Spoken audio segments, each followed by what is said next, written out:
The human body is incomplete, not damaged, not broken, incomplete by design. Long before cities existed, long before language shapes thought, humans carried something we no longer remember how to use. A tail. It decided balance. It decided survival. It decided who lived and who fell. And then it was removed. But because keeping it became impossible without losing that tail, the human body could not stand upright. Without standing upright, hands would never be free. Without free hands, history would never begin. So the real question is not why humans lost their tails. The real question is, what else did evolution quietly take from us so that we could exist at all? And that question does not need an answer right now.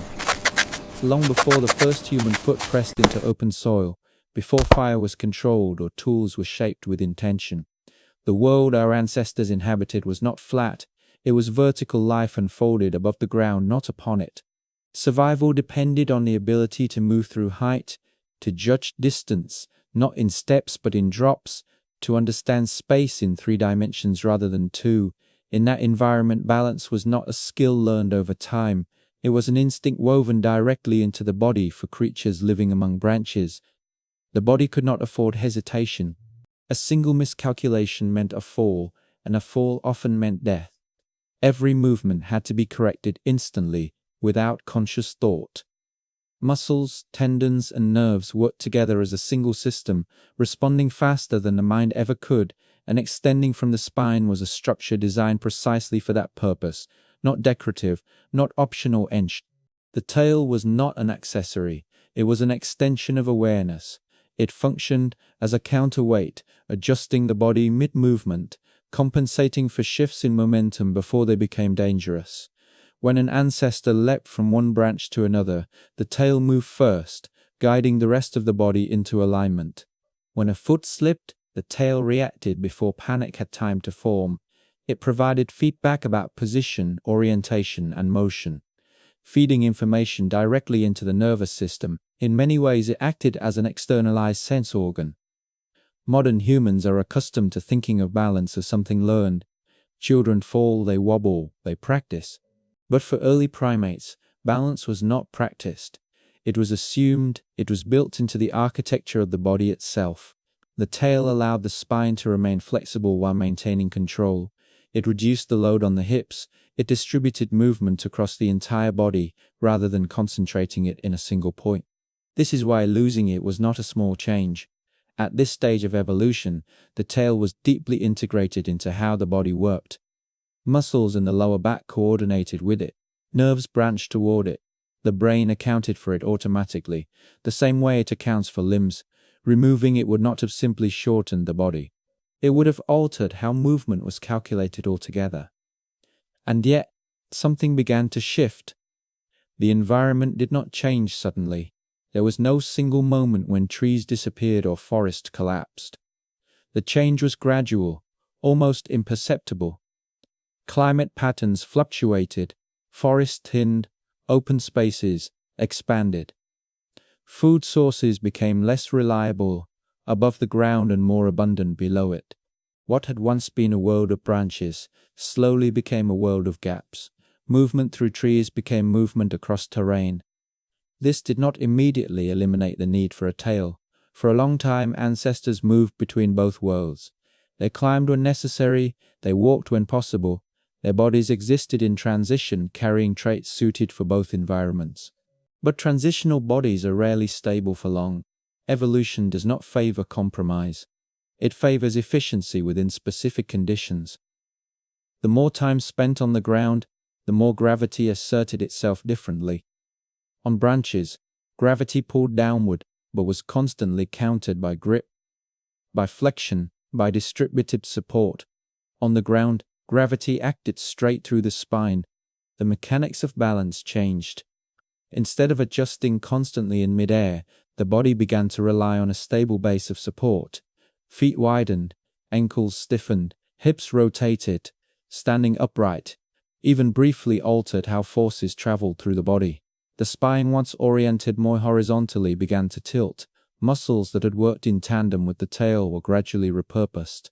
The tail still existed, but it was no longer doing what it had once done. Its movements contributed less to balance and more to drag. At first, this inefficiency was minor, but evolution is not concerned with minor discomforts. It is concerned with energy. Every gram of tissue requires resources to maintain. Blood must flow to it.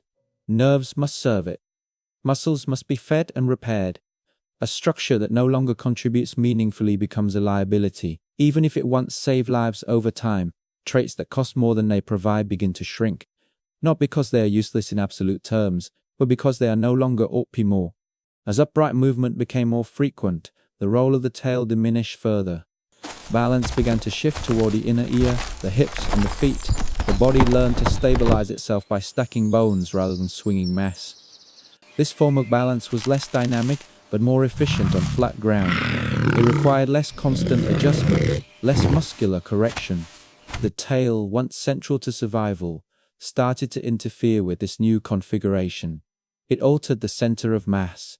It pulled backward when the body needed to align vertically.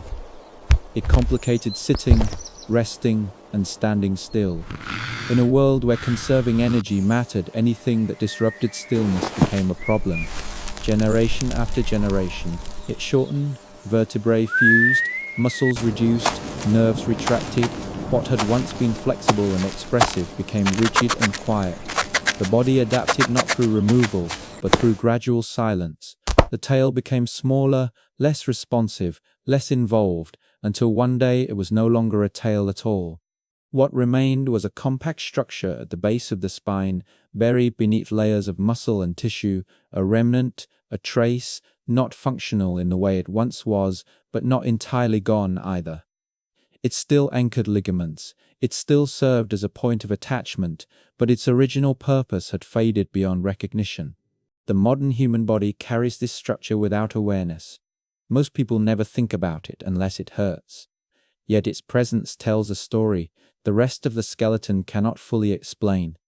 It marks the boundary between two modes of existence, one suspended above the ground and one bound to it. Losing the tail was not a decision. It was not progress in the way. Progress is usually imagined. It was a consequence of changing circumstances, of a body adapting to demands it did not choose. Something was taken away, not because it was flawed, but because the world no longer allowed it to remain. And this pattern did not end there. Because once the body began trading one form of balance for another, once it accepted rigidity in exchange for efficiency, it entered a trajectory that would demand further compromises. Standing upright solved certain problems, but it created others. Freeing the hands unlocked possibilities, but it also imposed new stresses. Each gain carried a cost that would not be fully understood until much later.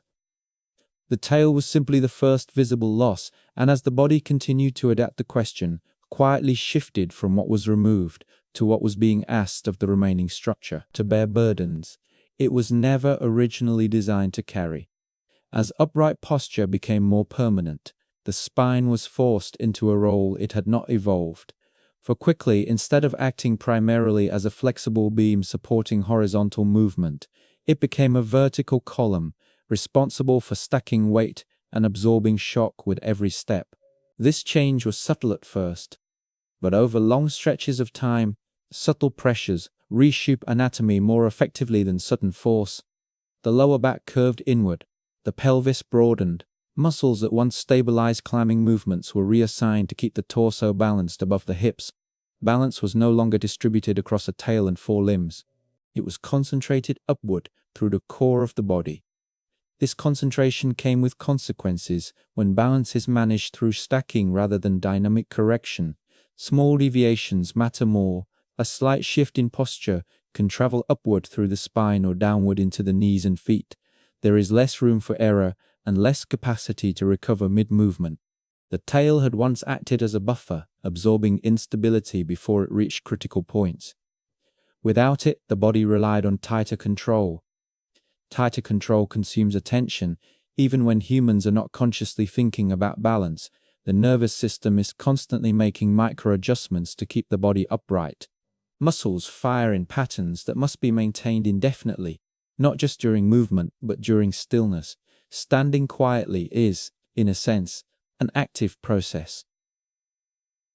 This is why prolonged standing leads to fatigue in a way that lying down does not. The body is working continuously to maintain a configuration that is inherently unstable compared to quadrupedal. The absence of the tail amplified this demand. Where earlier ancestors could rely on mass behind them to correct small shifts, modern humans rely on internal tension. The body tightens to compensate. Over time, this tension becomes habitual. Muscles shorten. Joints compress. The spine bears loads unevenly.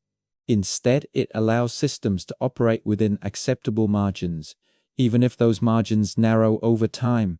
As long as individuals could survive long enough to reproduce, the deeper costs were irrelevant. Pain, in this context, was not a warning, it was a byproduct. The modern prevalence of lower back discomfort, hip strain and spinal compression is not an accident, nor is it a sign that the body is malfunctioning. It is evidence of a long-term trade-off. The human frame is performing a task it inherited rather than one it perfected, and yet despite these costs the shift continued. Because standing upright did something no tail ever could. It freed the hands, once the body no longer relied on the upper limbs for locomotion. Those limbs became available for manipulation.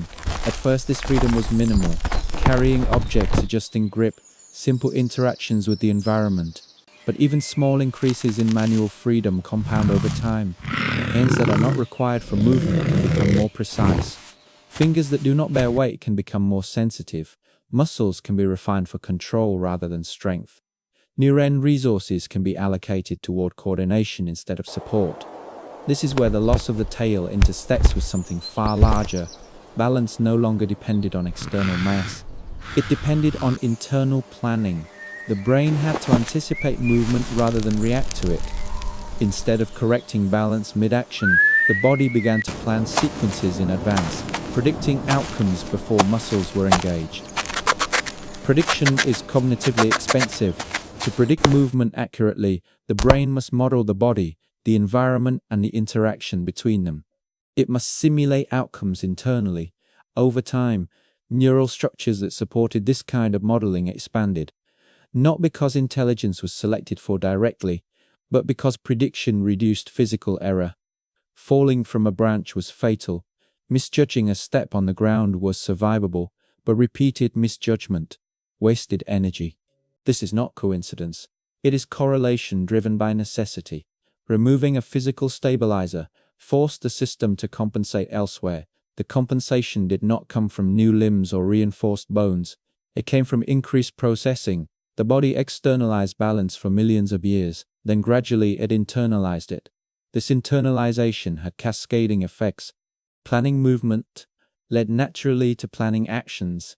Planning actions led to planning sequences.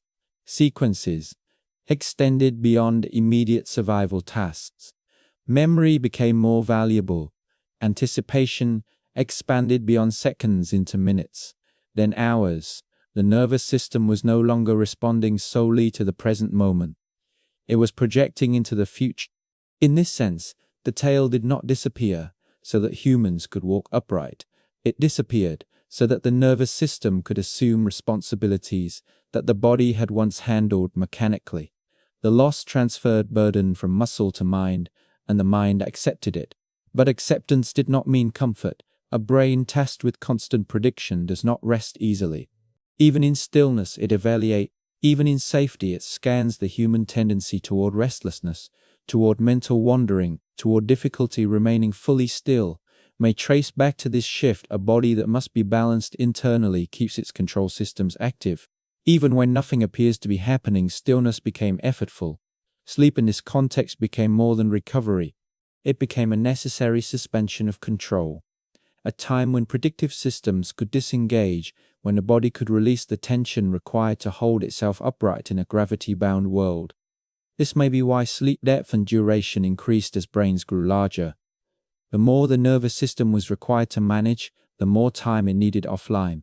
The more responsibility transferred from body to brain, the greater the need for periodic shutdown. The tail, once a physical stabilizer, had allowed rest during alertness. Without it, rest required unconsciousness, and this pattern repeats. Each evolutionary trait transfers costs from one system to another. Gains are visible, losses are quieter. The disappearance of the tail is easy to identify because it left a physical trace. Other losses are less obvious because they exist as demands rather than absences. The question then is not whether losing the tail was worth it.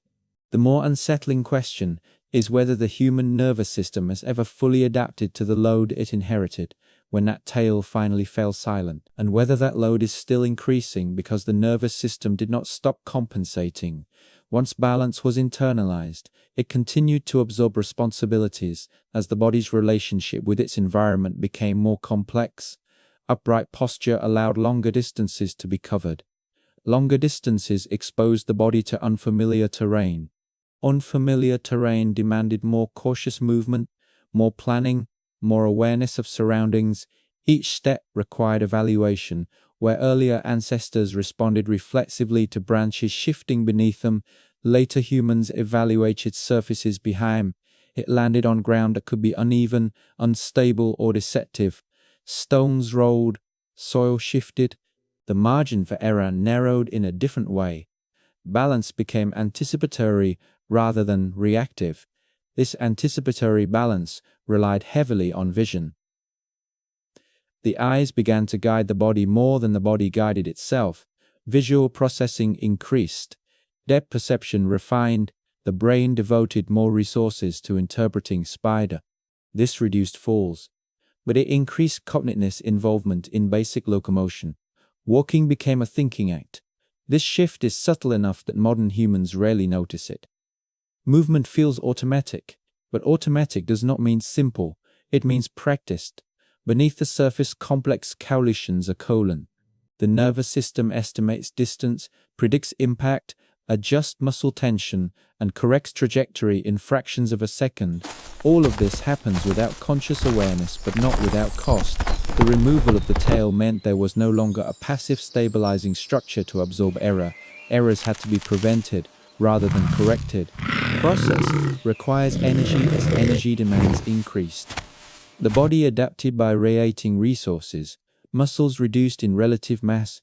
Bones omit for vertical load rather than lateral swing. The skull reshaped to accommodate a growing brain. The trade was consistent. Physical redundancy was reduced. Conductness redundant, increased, but also fragile. A system that relies heavily on internal control has less tolerance for disruption. Fatigue affects balance more quickly. Stress interferes with coordination. Distraction increases risk. These vulnerabilities are familiar to modern humans, though they are rarely connected to deep evolutionary history. They feel personal, but they are structural. When the tail existed, balance could fail briefly without consequence. A swing, a counter, movement, a correction. The body could recover without involving higher processing centers. Without it, failures propagate upward. A misstep can lead to a fall can lead to injury. Injury can limit mobility. Mobility limits survival. The system works remarkably well, but it operates close to its limits. This closeness to the limit may explain why humans develop behaviors that reduce movement during rest. Sitting, lying down, leaning against surfaces, creating environments where balance demands are minimized.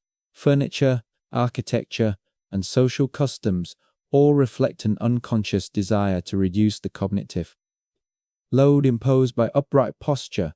The tail once provided continuous compensation without awareness. In its absence, humans built external supports. Chairs replaced counterweights. Walls replaced stabilizers. Beds replaced the need to balance at all. These inventions are not merely comforts. They are extensions of an incomplete body. Even footwear can be seen this way. Shoes dampen sensation, increasing reliance on visual cues and predictive control. This further burdens the nervous system. The body adapts again, tightening muscles, altering gait, accepting new inefficiencies. The pattern continues, layered over itself. At no point does evolution pause to perfect the system. Its long-term consequences accumulate quietly. The tail was removed, not because the body was ready to function without it indefinitely, but because in that moment the cost of keeping it exceeded the benefit. This logic applies universally. Traits persist as long as they are good enough. When circumstances change, good enough becomes expendable. The loss is not evaluated emotionally, it is calculated energetically. What costs less survives. Understanding this reframes the human body entirely rather than viewing it as a finished product. It becomes a snapshot of ongoing compromise. Every structure reflects a negotiation between past necessity and present demand. The tail is simply one of the most visible examples because its absence is so complete. The human foot retains arches that strain under prolonged standing. The knee operates within a narrow range of alignment. The spine balances flexibility against compression with limited margin. These are not flaws, they are unresolved negotiations. The nervous system sits at the center of all of this, mediating trade-offs continuously.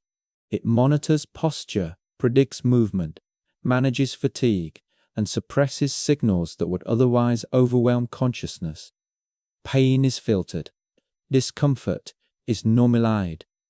Tension becomes batiation, has consequences for perception. When a system operates near capacity, it becomes sensitive to additional load.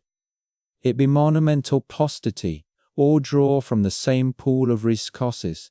Balance, attention, and emotional regulation are not separate functions. They are interdependent. This may explain why mental strain often manifests physically, and why physical exhaustion affects thought. The body and brain are not distinct entities collaborating. They are one system distributing burden. The tail once carried some of that burden silently.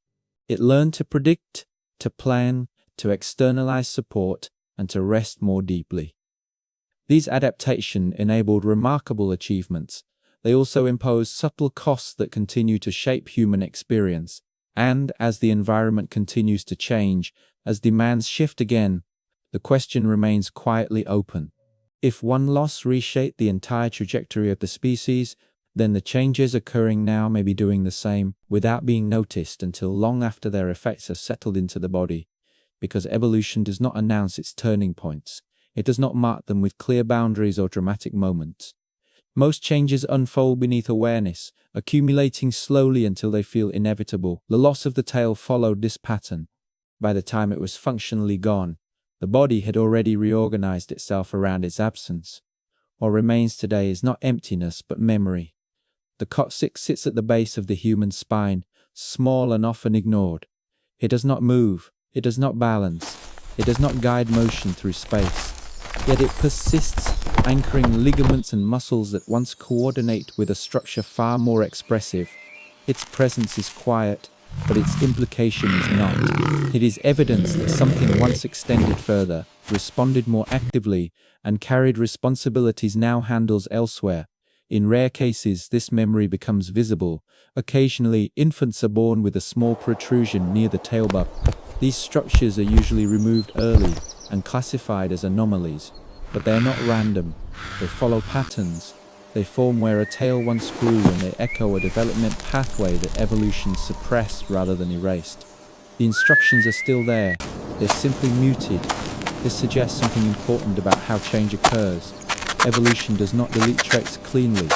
It layers new constraints over old possibilities. The body carries multiple versions of itself, only one of which is allowed to fully express. The rest remain dormant, constrained by regulatory mechanisms rather than destroyed. The tail is gone, but the capacity to produce it lingers in silence. This silence mirrors the broader pattern of human adaptation. As responsibility shifted inward, as control moved from physical structures to neural ones, many functions became invisible. Balance no longer looks like movement. Effort no longer looks like exertion. Strain becomes internal. Modern humans often underestimate the work being done simply to exist in an upright body. Standing still engages dozens of muscle. Even lying down, the nervous system monitors orientation and pressure. The tail once offloaded some of this work passively. Without it, the system relies on active management. Active management cannot be sustained indefinitely. This is why stillness often feels uncomfortable. The body seeks support because support reduces calculation. Leaning, reclining, resting against surfaces, all of these reduce the demand placed on predictive systems. They allow the nervous system to quiet. Sleep completes this process. During sleep, postural control is suspended. The body yields fully to gravity. Muscles release. The spine decompresses. The need to predict movement disappears. This is not merely rest, it is relief from a task that waking life requires continuously. In this sense, sleep compensates for the loss of passive stabilizers. As brains grew larger and bodies stood taller, the need for deep, sustained sleep increased, not only to repair tissue, but to disengage systems that cannot rest while conscious. The more the nervous system governs balance and movement, the more essential unconsciousness becomes. This reframes the relationship between intelligence and vulnerability. Greater cognitive capacity allowed humans to survive without a tail. It enabled planning, tool use, and complex social behavior, but it also created dependence. A brain that carries the burden of balance, prediction, and coordination cannot simply turn off while awake. It must remain vigilant. Vigilance has a cost over time. This cost accumulates as tension, fatigue, and the subtle sense of unease that accompanies prolonged alertness. Humans seek ways to dampen this state. They create routine, environments, and rituals that signal safety and reduce demand. Darkness, silence, repetition, stillness. These are not cultural preferences, they are physiological responses to an overloaded system. The tail once provided stability without awareness. Its loss forced awareness inward. Attention is constantly engaged. Even when nothing obvious requires it, thoughts wander because the system has capacity it cannot fully release. It fills the space. Understanding this does not reverse the change. The tail will not return. The body will not distribute its burdens outward again. But recognizing the nature of the trade-off alters how modern discomfort is interpreted. Restlessness is not a failure of discipline. Fatigue is not weakness. The need to lie down, to lean, to sleep deeply reflects a system compensating for a structure it no longer has. Evolution did not design the human body to be comfortable. It shaped it to be sufficient under specific conditions. Those conditions have changed repeatedly, and the body has followed, adapting just enough to persist. The loss of the tail was one such adaptation. It removed a physical solution and replaced it with a cognitive one. That substitution unlocked extraordinary possibilities. It also bound the species to a form of existence that requires, and as new technologies further reduce physical demands while increasing cognitive ones, the balance shifts again. Muscles weaken, movement decreases. The nervous system remains active. The load does not disappear. It concentrates. The question that began with a missing tail now extends far beyond anatomy. If evolution continues to trade physical structures for cognitive control, if each loss is compensated by increased internal processing, then the trajectory points toward a body that does less and a mind that does more. Whether that system can sustain itself without further compensation remains unknown, but the pattern is clear. The human story is not one of simple improvement. It is a sequence of exchanges, each one quiet, each one permanent, each one redistributing burden in ways that are only fully felt long after the original structure has faded into memory. And those memories shape behavior even when their origin is forgotten, because the body does not reason about its own history.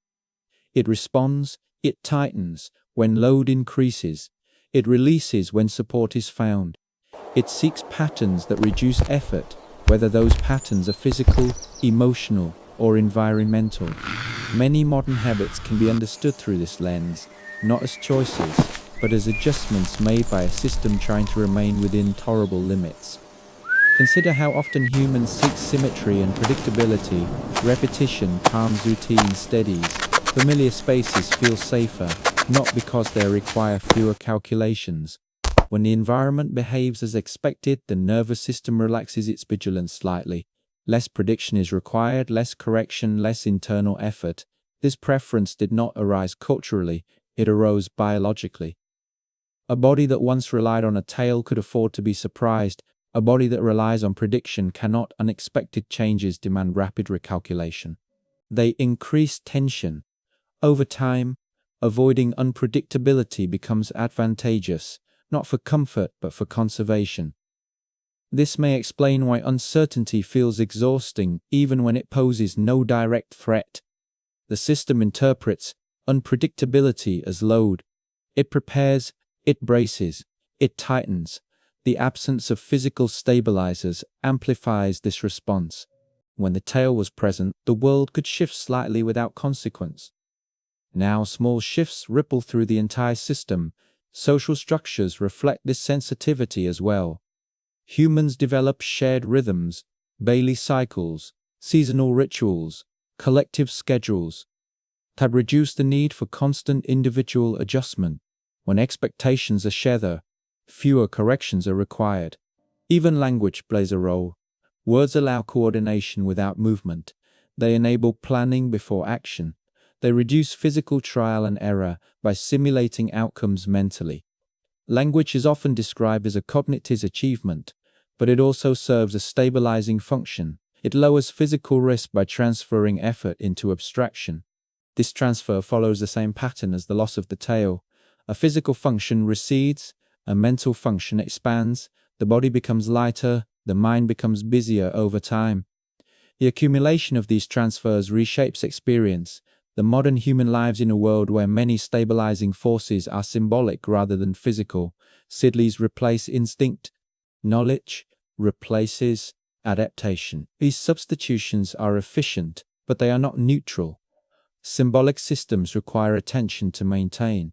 They must be remembered, interpreted, and followed. The nervous system remains engaged even when the body is still. This creates a persistent background activity that earlier organisms did not experience in the same way. The tail allowed the body to be present without planning. Its absence encourages planning even when presence would suffice. This is not inherently negative. Planning enables foresight. It supports cooperation. It allows long-term projects to unfold, but it also creates distance from immediate sensation. The body becomes something to manage rather than inhabit. Many modern practices aim to reverse this distance temporarily. Slow movement, controlled breathing, reduced stimulation. These practices are often framed as wellness techniques, but at a deeper level, they restore conditions under which the nervous system can release control. They simulate briefly a body with external stabilizers. When movement is slow and predictable, balance demands decrease. When breathing is rhythmic, internal noise quiets. When stimulation is limited, prediction becomes easier. The system rests, not because nothing is happening, but because what is happening requires minimal adjustment. Sleep represents the most complete version of this state. In sleep, symbolic systems disengage. Language dissolves. Planning pauses. The body no longer anticipates. It responds only to immediate. Gravity is accepted rather than resisted. Support surfaces take over. The nervous system relinquishes control. This relinquishment is essential. Without it, the cumulative load of internalized balance would become unsustainable. The brain cannot indefinitely manage responsiveness. It is a structural necessity created by earlier losses. The tail did not simply help ancestors move, it allowed them to be awake without constantly managing their own stability. Its disappearance altered the baseline state of alertness. Wakefulness became more effortful, rest dynamic intensifies. As environments are flatter, smoother, more controlled, physical challenges decrease, cognitive demands increase. The body moves less, the mind processes more, the distribution of burden shifts again, muscles weaken from disuse, bones lose density, sensory feedback dulls, the nervous system compensates by increasing vigilance. Balance becomes even more predictive, less reactive paradox. The safer the environment becomes physically, the more strain the nervous system experiences cognitively. The system is designed to manage risk through movement and sensation. When those channels are limited, management concentrates internally.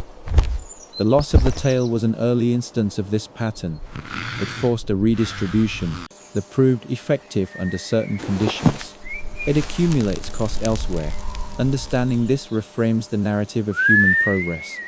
Rather than a steady ascent toward optimization, it appears as a sequence of trades, each one solving an immediate problem. While introducing new forms of strain, the tail solved balance physically, its loss solved efficiency spatially. The brain solved the resulting instability cognitively. Technology now solves effort mechanically. At each step, something is gained. At each step, something is relinquished. The question is not whether these trades are good or bad. Evolution does not evaluate that way. The question is, how many transfers a system can sustain before the burden becomes too concentrated. At some point, whether the human system has reached that point is unclear. What is clear is that the quiet losses of the past continue to echo through present experience. They shape posture, attention, rest, and fatigue in ways that feel personal but are deeply historical. The tail is gone, its work continues elsewhere. And as the body adapts to new demands, the process that removed it remains active, making adjustments that will one day feel just as invisible, just as permanent, and just as difficult to trace back to their origin. The shift did not stop at posture or balance. Once the body committed to upright movement, it entered a different relationship with time. On the ground, speed mattered differently. In trees, movement was cautious and episodic, each leap followed by stillness. On open terrain, movement became continuous. Walking replaced climbing. Survival favored endurance rather than bursts of precision, and this altered how energy was spent. Muscles that once worked intermittently now worked rhythmically. Steps repeated, the same motions occurred thousands of times in succession. The body adapted by smoothing those motions, reducing variability, favoring predictability over versatility. As movement patterns stabilized, the nervous system automated them, freeing cognitive resources while introducing a new dependency. Automation works best when conditions are consistent. When they are not, higher-level intervention becomes necessary. Without a tail, that intervention required concomitant involvement. Muscles fired to reposition. The torso, arms move reflexively, vision snapped downward. The system scrambled to restore alignment.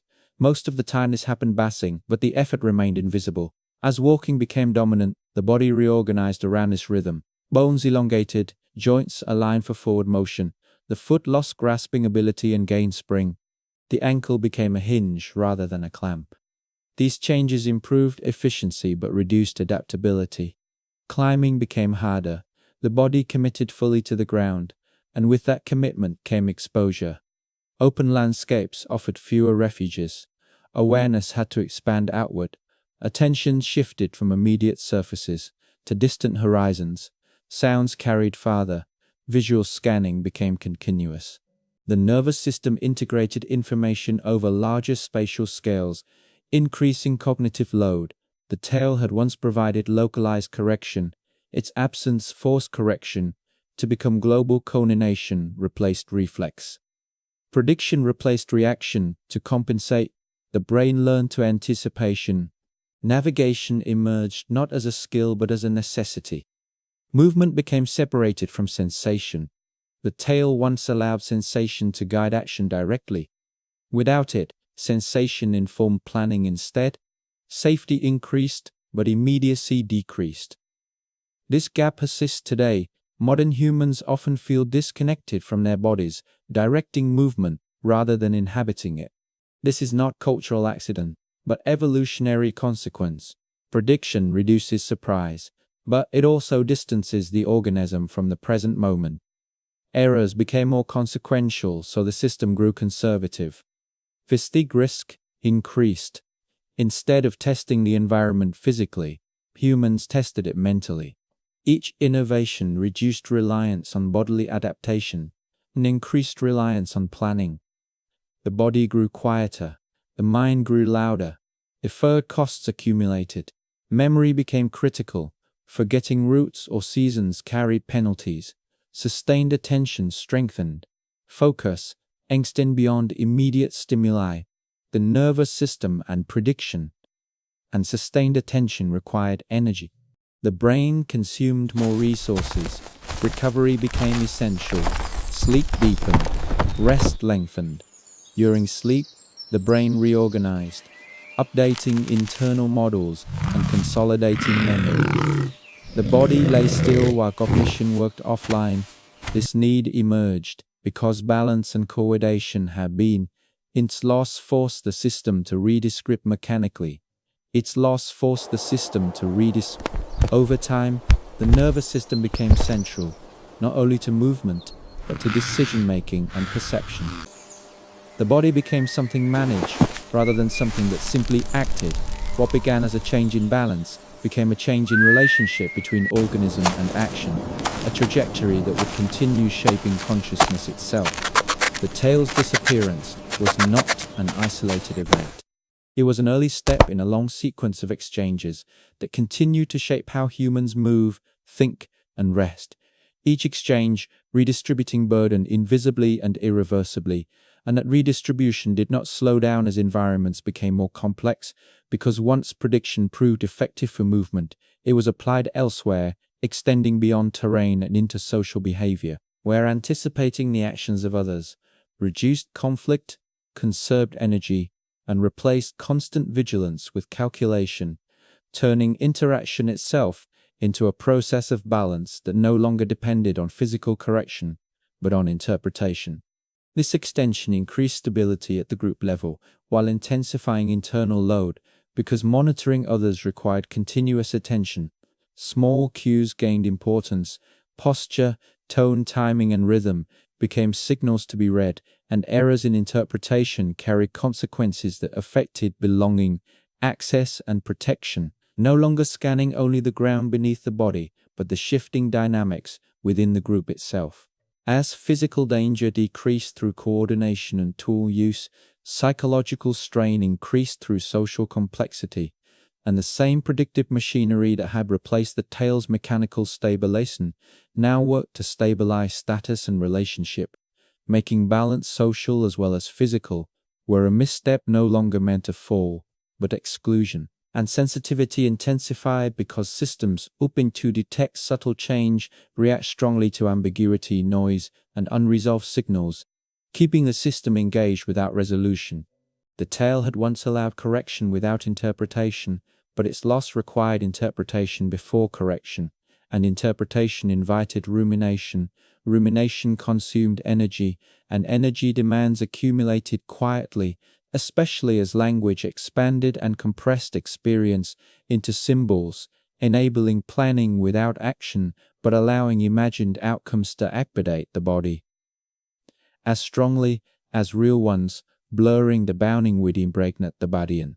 Where the body once reacted to immediate forces, it now reacted to possibilities, each potential future requiring evaluation without conclusion, keeping the nervous system active, and sleep became the primary release, the interval where imagined futures lost coherence, predictive loops loosened, muscles released fully, gravity was accepted rather than resisted, and the system briefly returned to a state closer to one in which balance depended on structure rather than strategy.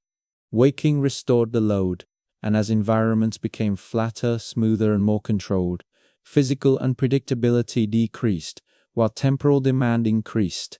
Activity extended beyond daylight.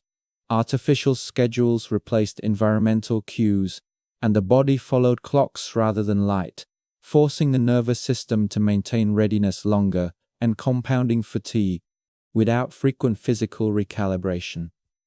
Sensory feedback dual, proprioception weakened, reliance on visual input and planning increased, and the absence of the tail echoed again as external stabilizers were replaced by cognitive oversight.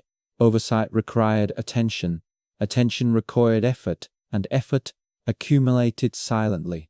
These states were not failures, but signals of a system carrying responsibilities once distributed more broadly, and as compensation layered upon compensation, posture adjusted, shoulders rounded, the neck angled forward, the center of mass shifted, increasing strain on the spine, each adjustment solving an immediate problem while creating another downstream, and devices became external replacements for lost physical aids, not as regression, but as continuation. Because the same logic that removed the tail now added furniture.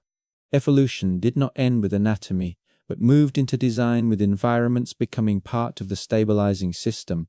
Walls, floors, tools, and schedules performing functions once handled by the body, while the nervous system coordinated this external network, managing interface rather than mass, and managing interso, demanded cognition, increasing load as signals multiplied. Attention, fragmented, and balance became informational as well as physical. At this point, the pattern was unmistakable. Physical structures receded, cognitive systems expanded. Stability was maintained through prediction rather than correction. Rest was postponed until unavoidable, and the loss of the tail revealed itself not as a single event, but as the beginning of a long sequence of exchanges that continue to shape how humans move and sleep, and that continuation carries forward into how the modern body negotiates effort in a world where movement is optional but attention is not. Because when physical demand drops below a certain threshold, the nervous system does not relax, it compensates, filling the absence of motion with increased monitoring, scanning for signals that justify its readiness, and in doing so it sustains a level of activation that earlier bodies rarely maintained for long periods. This sustained activation reshapes perception subtly. Time feels compressed, stillness feels uneasy. Silence invites thought rather than rest. The system, trained to predict and prevent imbalance, turns inward when external challenges diminish, generating internal tasks to occupy the machinery that cannot easily stand down. And this inward turn amplifies mental noise rather than reducing it, creating a state where rest requires deliberate conditions rather than occurring naturally. The tail once provided constant micro-adjustments that required no interpretation, no anticipation, no narrative, and its absence meant those adjustments had to be simulated internally, rehearsed before movement rather than resolved during it, which shifted the organism from a mode of reacting to one of continuously pairing and preparation. Preparation can always be extended. There is always another scenario to consider, another outcome to evaluate, another contingency to imagine. This open-endedness is efficient for survival in uncertain environments, but it becomes draining in stable ones, because stability does not signal the system to stop. It merely removes obvious reasons to act, leaving the machinery active without discharge. As this pattern persists, the body learns shorts. It adopts postures that minimize muscular demand. It leans rather than stands. It sits rather than balances. These behaviors are not laziness, but optimization, attempts to reduce internal workload by shifting support outward, and over time, these choices alter anatomy again, reinforcing dependence on external structures and further reducing opportunities for physicorecy. When sensory feedback dies back into prediction, when sensory demand decreases, uncertainty increases, the nervous system compensates for diminished bodily input by increasing cognitive oversight. And this oversight consumes resources continuously, even in environments that pose little objective risk. This helps explain why modern rest often feels insufficient. Sleep may arrive, but depth varies. The predictive system does not fully disengage. The body rests, but the machinery remains partially active, processing residual load accumulated during waking hours. At this stage, the trade-off initiated by the loss of the tail becomes fully visible. A physical stabilizer was replaced by a cognitive one, and that cognitive stabilizer requires cycles of disengagement to remain functional. When disengagement is incomplete, strain accumulates not as injury but as fatigue, irritability, and a diffuse sense of depletion. These sensations are signals, not flaws. They indicate a system operating within its evolutionary logic but under conditions that stretch that logic toward its limits. The body is doing what it learned to do, redistribute burden inward when outward solutions disappear, and that redistribution has been happening for millions of years. What changes now is the rate environmental shifts occur faster than biological adaptation. social structures accelerate feedback. The nervous system is asked to update predictions constantly, often without the grounding of physical action. The loop spins faster. Recovery windows shrink. This acceleration does not introduce a new problem, it intensifies an old one. The tail's disappearance marked the first major transfer of stabilizine from structure to strategy. The same mechanisms that allowed humans to thrive without a tail now require careful management to prevent overload. And this is where the body begins to send quieter signals, subtle cues that do not announce themselves as emergencies, but persist as background states, nudging behavior toward rest, withdrawal, repetition, and stillness. All attempts to recreate conditions under which the predictive system can finally release its grip, allowing the system to quiet, not because every problem has been solved, but because solving has been temporarily suspended. And this suspension reveals the underlying purpose of the long evolutionary exchange that began with the loss of a physical stabilizer and ended with a mind that must be carefully managed in order to rest. In this light, modern exhaustion is not evidence of failure, but of continuity. The echo of an ancient trade still unfolding, where stability moved inward and never fully stopped moving, where effort became less visible but more constant, and where sleep remains the only state in which the organism is permitted to stop predicting itself for a moment. The body lies down not as an act of comfort, but as compliance with gravity, with history, and with a system that has carried too much for too long. And when consciousness fades, what remains is not emptiness, but balance achieved through release rather than control. A brief return to a condition where nothing needs to be anticipated, corrected, or planned. Because for a few hours, the work that began when the tail fell silent is finally allowed to pause. The consequences of that pause did not disappear when waking returned, because each cycle of rest and reaccubation subtly reshaped the system's expectations, teaching the nervous system not only how to recover, but how much recovery would be required the next time the load accumulated, and this calibration drifted as environments changed. Bodies moved less, and prediction filled more of the organism's waking life. As physical exertion decreased across generations, the signals that once justified deep rest became weaker. Muscles no longer exhausted themselves daily, bones no longer absorbed repeated impact, yet the nervous system remained active, often more so than before, because the demands placed upon it were no longer resolved through movement but through evaluation. The system learned to stay on, even when the body stayed still. This mismatch introduced a quiet imbalance.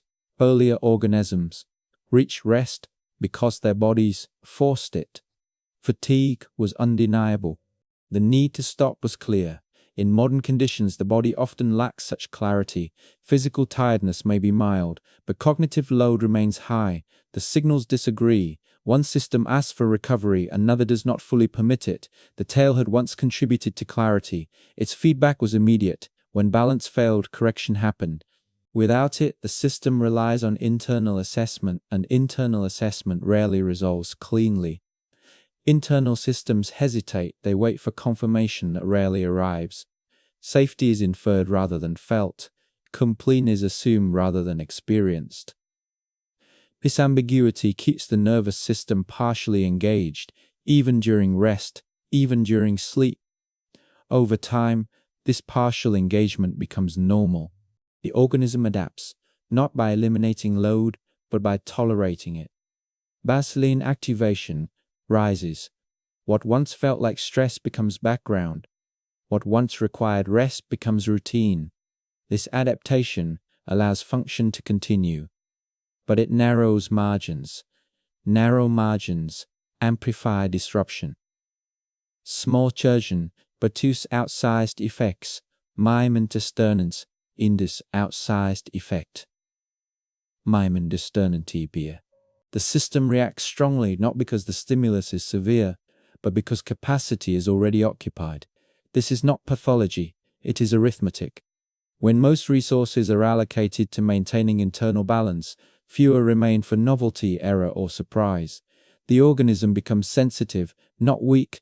Sensitivity is a predictable outcome of operating near capacity. Muscular tension increases without obvious cause. Breathing patterns shallow subtly. Jaw and neck muscles engage unnecessarily. These are not random habits. They are stabilizing responses, attempts to create physical anchors in a system that no longer trusts equilibrium. To maintain itself automatic, the body seeks tension because tension feels like control. The tail once provided balance without control. Its absence forced control to replace it, first cognitively, then physically, through posture and muscular bracing. This bracing spreads, it migrates upward into the shoulders, into the neck, into the face. The head tilts forward, the spine compensates, the center of mass shifts. Each adjustment is small, but collectively they change how the body feels to inhabit.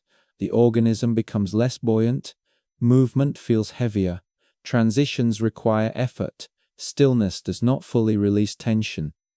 Even lying down, certain muscles remain alert, prepared to intervene. The system never fully trusts gravity to do the work for it. Trust in this context is physiological. It is the willingness to allow support without supervision. The tail once enabled such trust mechanically.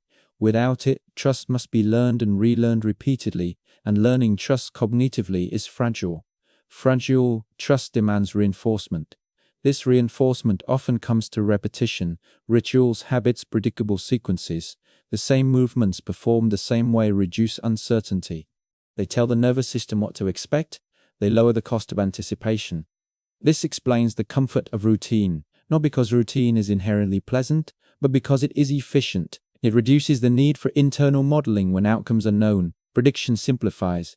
When prediction simplifies, load decreases slightly, even slight decrease matter. They create space. Space allows release. Release permits rest. The organism gravitates toward anything that offers this chain, even temporarily. This is why certain environments feel immediately calming: dim lighting, soft surfaces, reduced noise. These conditions remove variables. They signal to the nervous system that fewer calculations are required. They recreate imperfectly the stability once provided by physical structures. Sleep completes the effect, but sleep alone cannot resolve a system-wide redistribution of responsibility. It pauses it resists thresholds, it allows function to continue. It does not restore the original balance. That balance no longer exists. The body that relied on a tail lived in a different relationship with uncertainty. It corrected error in motion. Modern bodies are designed to prevent error first and correct second. This inversion shapes everything from posture to perception. Prevention is expensive. It requires vigilance. It requires sustained attention. It requires memory. It requires imagination. The organism must hold multiple possible futures simultaneously. It also ensured that rest would never again be as simple as it once was. And yet the system persists. It adapts continuously, seeking new ways to distribute load. Some adaptations are anatomical, others are behavioral, others are environmental. All serve the same function: to keep the organism within tolerable limit. The loss of the tail set this process in motion. What followed was not a straight path toward improvement, but a series of compensations, each one narrowing certain capacities while expanding others. Understanding this does not reverse the process. It clarifies it. It reveals why modern discomfort often feels vague, why fatigue lacks a clear source, why rest requires intention, and why stillness can feel active rather than passive. These experiences are not failures of modern life. They are expressions of a long evolutionary trajectory that began with a single structural change and unfolded across millions of years. And that trajectory continues shaping not only how the body moves, but how it rests, how it recovers, and how it carries the invisible weight of its own history. That invisible weight does not remain abstract because it expresses itself through patterns that repeat across generations, slowly reshaping expectations of effort, comfort, and rest, as each body inherits not only a structure, but a strategy for managing strain that has been refined through countless prior compromises. As these strategies accumulate, the threshold for discomfort shifts. What once signaled overload becomes normalized. Subtle tension is accepted as baseline. The system recalibrates, around constant low-grade activation, interpreting it not as a problem, but as the cost of functioning. This recalibration allows continuity, but it also obscures limit continuity. But equilibration, exhaustion was unmistinity chorea. Rip weakened, balance faltered visibly, the signal to stop was clear. In the modern configuration, the signal is quieter. It arrives as distraction, irritability, difficulty focusing, or a sense of restlessness that lacks direction. These are not psychological anomalies, they are physiologism that no longer resolves load through movement alone. The nervous system, tasked with maintaining internal balance, uses whatever channels remain available. When physical discharge is limited, it discharges cognitively, thoughts loop, attention fragments, sleep becomes shallow or delayed, the body lies still while the system continues to work, searching for closure that movement would once have provided. This is why stillness can feel unfinished. The organism expects resolution through action, but action no longer completes the cycle. A tale once closed that loop mechanically. Without it, closure must be inferred, and inference rarely satisfies the body completely. The system remains partially open. Waiting itself consumes energy. Over time, this waiting becomes habitual. The nervous system adapts to operating in a state of readiness without clear end time. It becomes skilled at managing ambiguity, but less skilled at fully releasing control. Release becomes something that must be initiated deliberately rather than occurring spontaneously. This is reflected in how rest is approached. Rest is scheduled. Sleep is partnered. These efforts are not indulgences. They are compensations for a system that no longer returns to baseline on its own. The more internalized balance becomes, the more external conditions must be controlled to allow rest. Control replaces trust. The tail, once enabled, trust by absorbing instability without supervision. They require confirmation that no action is needed. In a complex environment, such confirmation is rare. As a result, the organism becomes conservative with release. It lets go only when signals are strong enough to override vigilance. Darkness, silence, repetition, and familiarity provide such signals. They reduce variables. They tell the system that nothing new will be demanded of it. Even then, release may be partial. This partial release explains why some forms of rest feel unsatisfying despite adequate duration.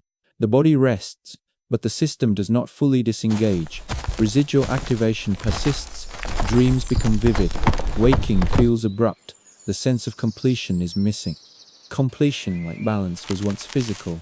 A movement ended, a correction succeeded, the body returned to equilibrium. Now completion is cognitive.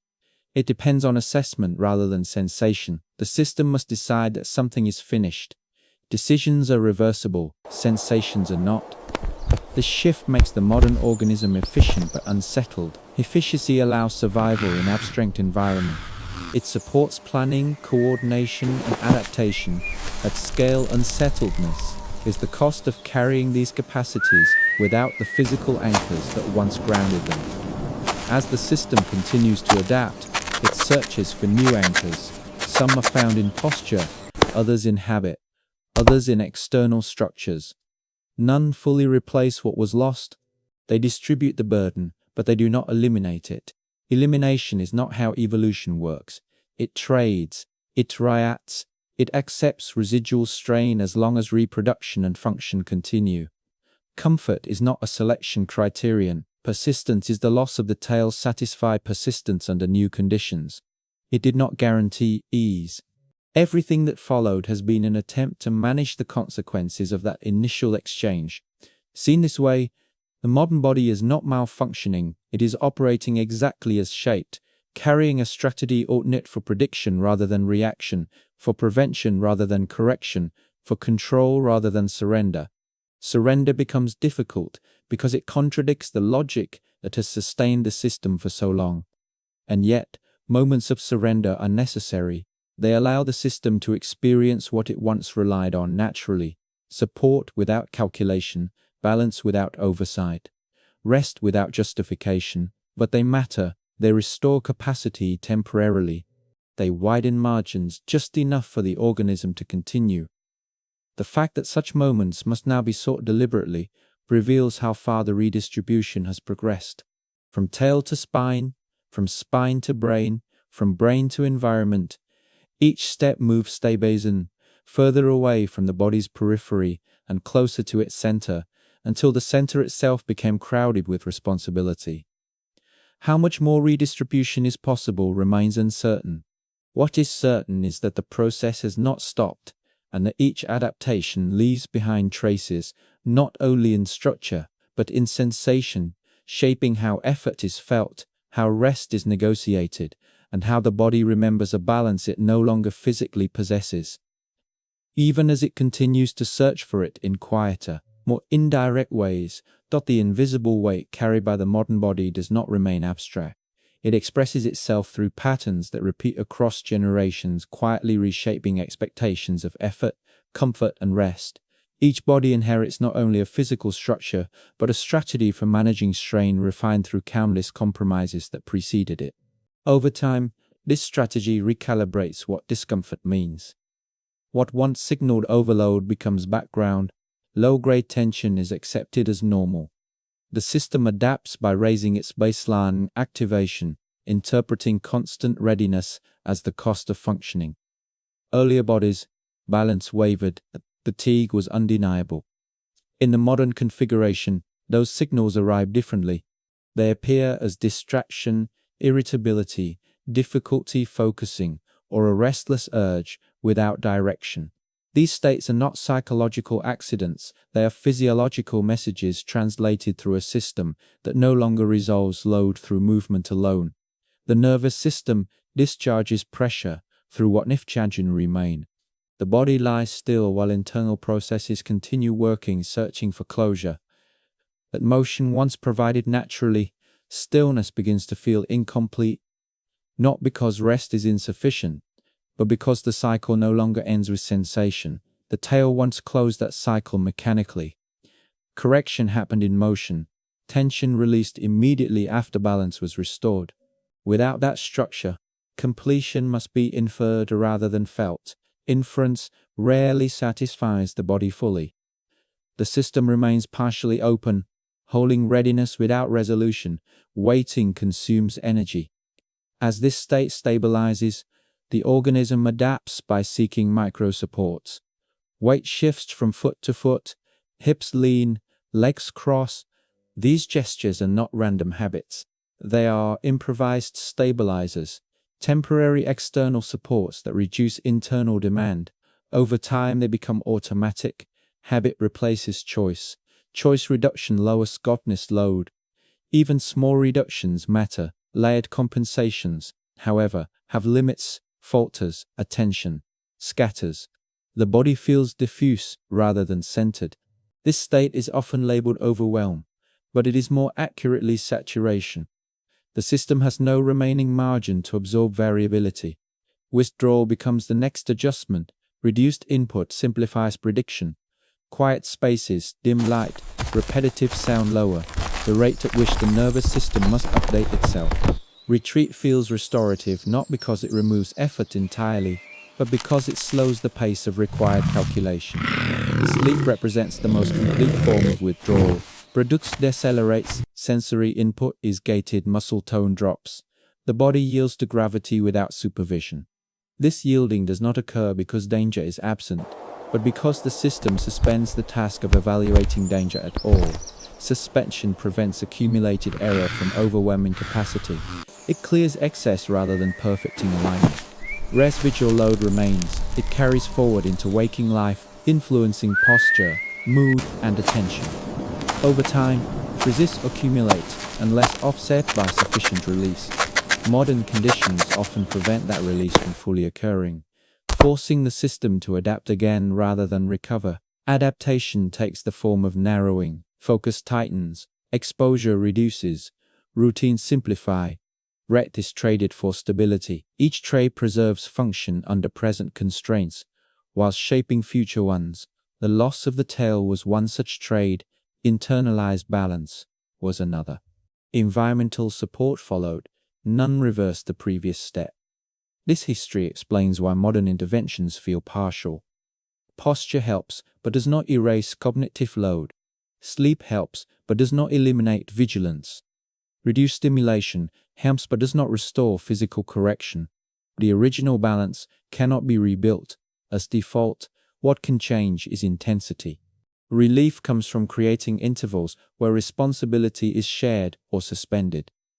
These intervals widen margins temporarily. They do not undo history. They allow continuation. Discomfort, viewed this way, becomes information rather than failure. It indicates where load concentrates and where compensation, the trajectory that began with a single structural loss, continues shaping how effort is felt, how rest is negotiated, and how the body remembers a balance it no longer physically possesses. The redistribution continues quietly through expectations placed on the self. Responsibility no longer sits only in muscles or joints, but in identity. The modern organism learns to evaluate its own state constantly, checking whether it is doing enough, resting correctly, responding appropriately. This self-monitoring is not moral, it is mechanical. The system that internalizes balance must also internalize assessment. Assessment replaces sensation. Earlier bodies knew they were finished because movement ended. Modern bodies decide they are finished because a condition has been met. Conditions can be debated, sensations cannot. This shift introduces doubt into rest. The system wonders whether it has earned release, whether there is something left undone. Vigilance persists because it once kept the organism alive. Over time, vigilance becomes generalized. It no longer points at a specific threat. It becomes a posture of readiness applied everywhere. The body carries it into stillness, into social spaces, into rest. The muscles soften only partially. The breath deepens only briefly. Alertness without direction drains capacity. Capacity drains do not announce themselves dramatically. They appear as reduced tolerance. Sounds irritate more easily. Interruptions feel heavier. Decisions take longer. None of these signals point clearly to fatigue. Yet all of them reflect it. The system is protecting what margin remains. Protection alters bet. The organism prefers fewer inputs, fewer obligations, fewer surprises. This preference is often framed as personality change, but it is more accurately load management. The system narrows its field to remain functional. Narrowing has consequences. Opportunities feel heavier. Novelty feels risky. Change feels demanding. They are reflections of a system that has less buffer available to absorb uncertainty. Growth requires margin. When margin is thin, stability is brownetized. Stability is maintained through control. Control manifests as planning, structuring, scheduling, ooping. These tools reduce unpredictability. They make the environment legible. Legibility lowers the cost of predicting. The organism relies on these tools not because it prefers them, but because they work. Work accumulates anyway. Each layer of control adds its own maintenance demands. Plans must be updated. Schedules must be defended. Optimizations must be recalculated. The system becomes manager of managers. The incurse is overhead. Overhead is invisible effort. The tail once provided stabilization with no overhead.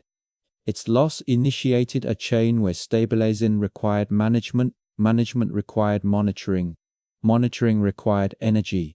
Each step was adaptive, each step carried cost. The modern body carries the sum of those costs. Understanding this does not remove them. It clarifies why relief often comes from states that reduce management rather than increase it. Simplicity helps, repetition helps, environments that ask little help. These conditions lower overhead. They allow the system to operate without constant supervision. True release remains rare. When it occurs, it feels disproportionate. A moment of unexpected calm, a sudden deep breath, a sense of weight dropping away.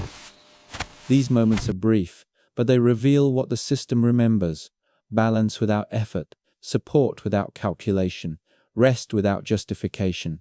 Memory persists even when structure does not. The body remembers what it once had, not as images or concepts, but as tendencies. It moves toward conditions that approximate that state. It seeks surfaces that support, rhythms that repeat, spaces that quiet. These preferences are not learned recently, they are ancient. As part 3 approaches its end, the pattern becomes clear. The loss of the tail did not simply change how humans moved. It changed how effort is distributed, how rest is earned, and how the nervous system relates to its own activity. What began as an anatomical shift became a systemic one, unfolding across posture, attention, behavior, and environment. The accumulation reaches a point where the system no longer asks how to optimize effort, but how to endure its own methods. Management becomes the background state. Production hums continuously. Control feels necessary even when nothing demands it. At this threshold, the organism is not failing, but it is no longer expanding. It is maintaining. Maintenance has a different texture than growth. Growth tolerates error. Maintenance avoids it. Growth explores. The modern body, shaped by layers of redistribution, spends more time preserving balance than discovering new ways to achieve it. This preservation is not static. It requires constant adjustment, constant calibration, constant quiet work beneath awareness. What finally brings relief is not improvement, but permission. Permission for the system to stop umming. Relief arrives when the environment, the posture, the rhythm, and the expectation align just enough to signal that nothing further is required. In those moments, tension releases without instruction, breath deepens without effort, weight settles without correction. These moments are brief, but they are instructive. They reveal what the body has been trying to recreate since the original stabilizer disappeared. Balance without supervision, support without vigilance, cleaning without assessment. The organism recognizes these states immediately, not because they are familiar in memory, but because they match an ancient logic embedded in its design. The loss of the tail began a sequence that could not be reversed. Each adaptation that followed carried the system further from physical correction and closer to internal management. This trajectory produced intelligence, coordination, culture, and technology. It also produced a body that must now negotiate rest deliberately, because rest no longer arrives automatically. Part 3 closes here, not with a solution, but with clarity. It is the visible outcome of invisible trades, accumulated patiently over millions of years. Understanding those trades does not remove their effects, but it softens their interpretation. Fatigue becomes signal rather than flaw. Rest becomes necessity rather than reward. Stillness becomes function rather than absence. The body continues to carry its history forward, not as a story it tells itself, but as a pattern it lives inside and within that pattern. Moments of quiet remain possible, moments where management loosens and balance is felt again, not because it has been achieved, but because it has been allowed. The next layer emerges where control turns inward and begins to shape identity itself. Because once balance, effort, and prediction are managed internally, the organism starts to evaluate not only the environment but its own performance within it. Action is no longer enough. Action is measured. Measured action becomes behavior, and behavior becomes self-image. At this stage, the nervous system is no longer only coordinating movement or conserving energy. It is monitoring consistency, checking whether responses align with expectation, whether effort matches perceived demand, whether rest appears justified. And this monitoring does not feel like thought, it feels like presence, a background awareness that rarely switches off. Earlier organisms did not experience themselves this way. They acted, reacted, recovered, with no layer watching action as it unfolded. And while the loss of the tail did not create self-awareness directly, it removed one of the last systems that allowed the body to resolve instability without reflection, and reflection consumes bandwidth. Bandwidth, once belonging to sensation, is now shared with evaluation. The body feels less immediate because part of the system is always observing it, quietly tracking posture, pace, alertness, fatigue, keeping score without numbers. This scorekeeping subtly shapes behavior. The organism adjusts not only to what is happening, but to how it believes things should be happening. Effort is compared to imagined effort. Rest is compared to expected rest. And when mismatch appears, tension rises, not only muscular tension but directional tension that pulls attention inward and creates the feeling that something must be corrected without knowing exactly what. This sensation did not exist when correction was physical, because when a slip occurred in the trees, the body corrected and moved on. No narrative formed, no judgment followed. The event resolved in motion, whereas now events resolve cognitively. Resolution is inferred, inference invites, interpretation repeats. Over time, these patterns solidify into identity traits. Careful, restless, disciplined, anxious, calm, labels that feel psychological but often reflect how a system manages internalized balance. Where careful minimizes prediction, error, and restlessness, seeks discharge without outlet. Identity becomes strategy. Strategies persist because they reduce load and stabilize outcomes, but they also constrain. Deviation feels risky. Once a pattern works, novelty feels costly because novelty increases prediction and requires modeling new outcomes. So hesitation, curiosity requires margin. Margin allows error. Error requires trust that correction is possible, and a tale once provided that trust mechanically. But now trust must be inferred, and inference is fragile, so control strengthens. Control appears as planning, rehearsal, and preemptive adjustment. Scenarios are imagined before they occur to neutralize instability before it appears. Surprise decreases, but spontaneity disappears. Action feels heavy because it is preceded by simulation, and simulation never ends naturally because there is always another variable to consider. The system tolerates incomplete simulation by narrowing scope, avoiding what cannot be easily modeled. Avoidance looks like preference, but functions as protection. And protection feeds identity again, reinforcing a loop where the internal model becomes the reference point instead of sensation. Living inside a model feels different from living inside sensation, because sensation resolves in time while models persist. Silence becomes space for modeling rather than rest, which explains why quiet can feel loud, why fatigue appears without action, and why the organism concludes it is tired by nature rather than loaded by design. Understanding this does not dissolve the loop immediately, but it creates space. Space allows the observer to loosen slightly. Loosening reduces friction, felt as a wider breath, a brief drop in urgency, a moment where the body exists without commentary. These moments show that identity is a pattern maintained by effort, and effort can be reduced, not by removing responsibility, but by allowing intervals where responsibility is not monitored, where sensation leads and interpretation follows later or not at all. Such intervals are difficult to sustain in waking life because they require strong signals of safety, predictability, familiarity, low demand, conditions resembling sleep, and this is where support returns as the central theme again. Because the tale once supported balance directly, and now support must come from environment, posture, rhythm, or understanding. Each offloading a portion of monitoring and allowing a temporary return toward immediacy, which is where Part 4 continues to deepen, not as theory, but as lived experience of consciousness, shaped by how much effort is spent managing the self rather than meeting the world. The internal observer does not need language to operate. It existed before words, and continues beneath them, tracking deviation, scanning for imbalance, adjusting thresholds silently. Language only gave it a surface to speak on. Long before explanation, the system already knew when something felt off, not because it could describe the feeling, but because effort increased without resolution. It is a function that emerged when correction moved inward and required supervision.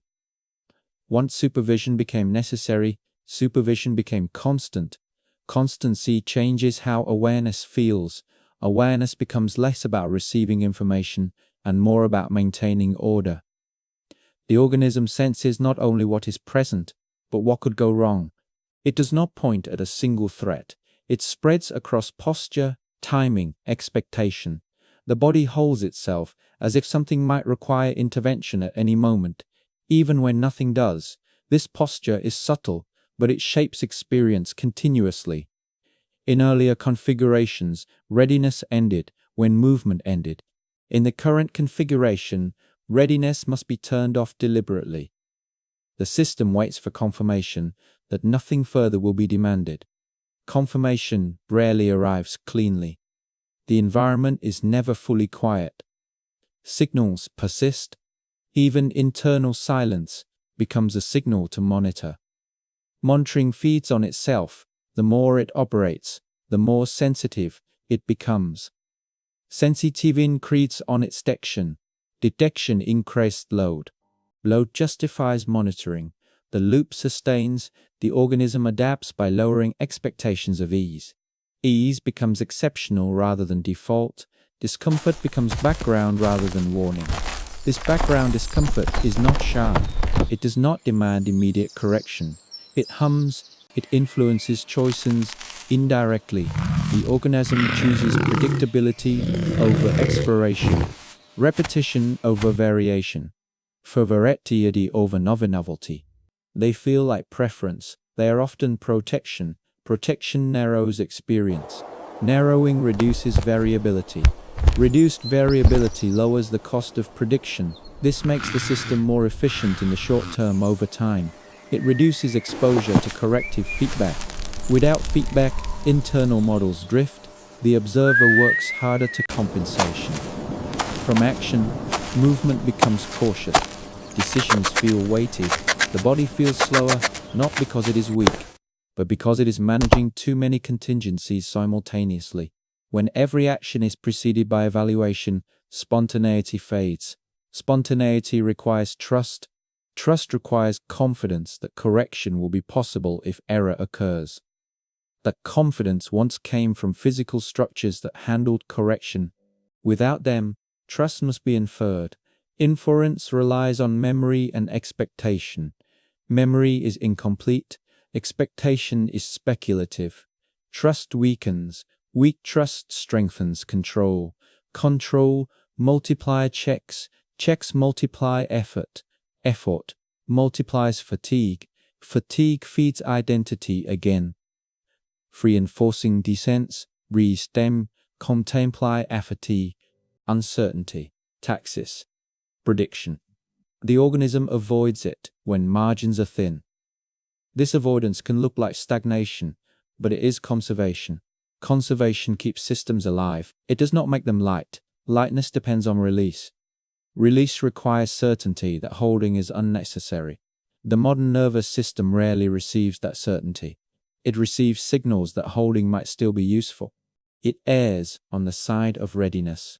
Readiness without direction becomes tension. Tension migrates through the body. It settles where leverage is greatest. Jaw, neck, shoulders, lower back. These areas become anchors, not because they need to be tight, but because tightening them provides a sense of control. Control reassures the observer temporarily. The reassurance fades. The cycle repeats.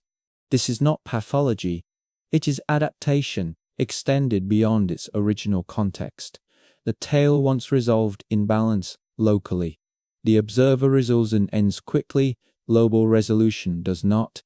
It requires coordination across systems. Coordination requires oversight. Oversending never fully rests. It keeps the system within tolerable bounds. It does not optimize for comfort. It optimizes for continuity. Continuity has a cost that is paid gradually. The body pays it through posture. The mind pays it through vigilance. Rest pays it through breadth and duration. None of these payments eliminate the debt. They service it. Servicing allows continuation. At some point, the system learns that complete resolution is unlikely. It stops seeking it. It seeks manageability instead. Manageability feels like calm even if underlying tension remains. Calm becomes the absence of escalade rather than the presence of ease. This redefinition of calm shapes modern experience profoundly. Calm is achieved when nothing worsens, not when nothing is held. This standard is lower, but it is attainable. The organism settles into it. Settling does not end movement. It slows it. It smooths transitions. It reduces spikes. It allows function to continue without collapse. This is where part 4 continues to deepen, because once identity forms around management, consciousness itself becomes a field of regulation rather than a space of encounter. And the question shifts from how the organism moves through the world to how it lives inside its own supervision, where supervision quietly replaces contact and the organism begins to experience life less as participation and more as regulation. Because when awareness is occupied with watching itself, it has less capacity to meet the world directly, and this shift alters not only how effort feels, but how meaning forms. Meaning once emerged from consequence, from the immediate feedback between action and outcome. But in a regulated system, meaning is inferred through alignment, whether actions fit internal standards, whether responses appear appropriate, whether states can be justified. Justification becomes a subtle requirement, not imposed from outside but generated internally, and once justification enters the loop, rest is delayed until the observer agrees that rest is permitted. Permission becomes a theme. The body did not previously need. Muscles once rested because work ended. Breath slowed because movement stopped. Now slowing requires consensus among internal processes, a brief convergence of signals that say nothing further must be managed. Convergence is rare in complex systems. One channel quiets while another remains active. Attention shifts rather than settles. The organism adapts by accepting partial quiet as sufficient learning to function within a hum rather than a silent. This hum is not unpleasant enough to demand correction, yet not quiet enough to allow surrender. It occupies the middle ground where vigilance is sustained without urgency over time. The body calibrates to it. What would once have felt tense becomes neutral. Neutral becomes familiar. Familiar becomes safe. Safety is redefined as predictability rather than ease. The organism learns what to expect from itself. It knows how it will respond under certain conditions. This knowledge reduces surprise, but also reduces discovery. Discovery requires space for deviation. Deviation requires tolerance for error. Error. Tolerance declines as in Tumsfield Composition. They affect status, opportunity, coherence. Abstract outcomes cannot be resolved through immediate correction. Lingering demands monitoring. Monitoring reinforces supervision. Within this loop, the body seeks anchors that are not conceptual: weight, pressure, warmth, rhythm. These sensations verify le vezin. This is why physical contact, steady breathing, and repetitive motion feel grounding. They reduce the observer's role. They allow sensation to lead. Leading does not mean dominance.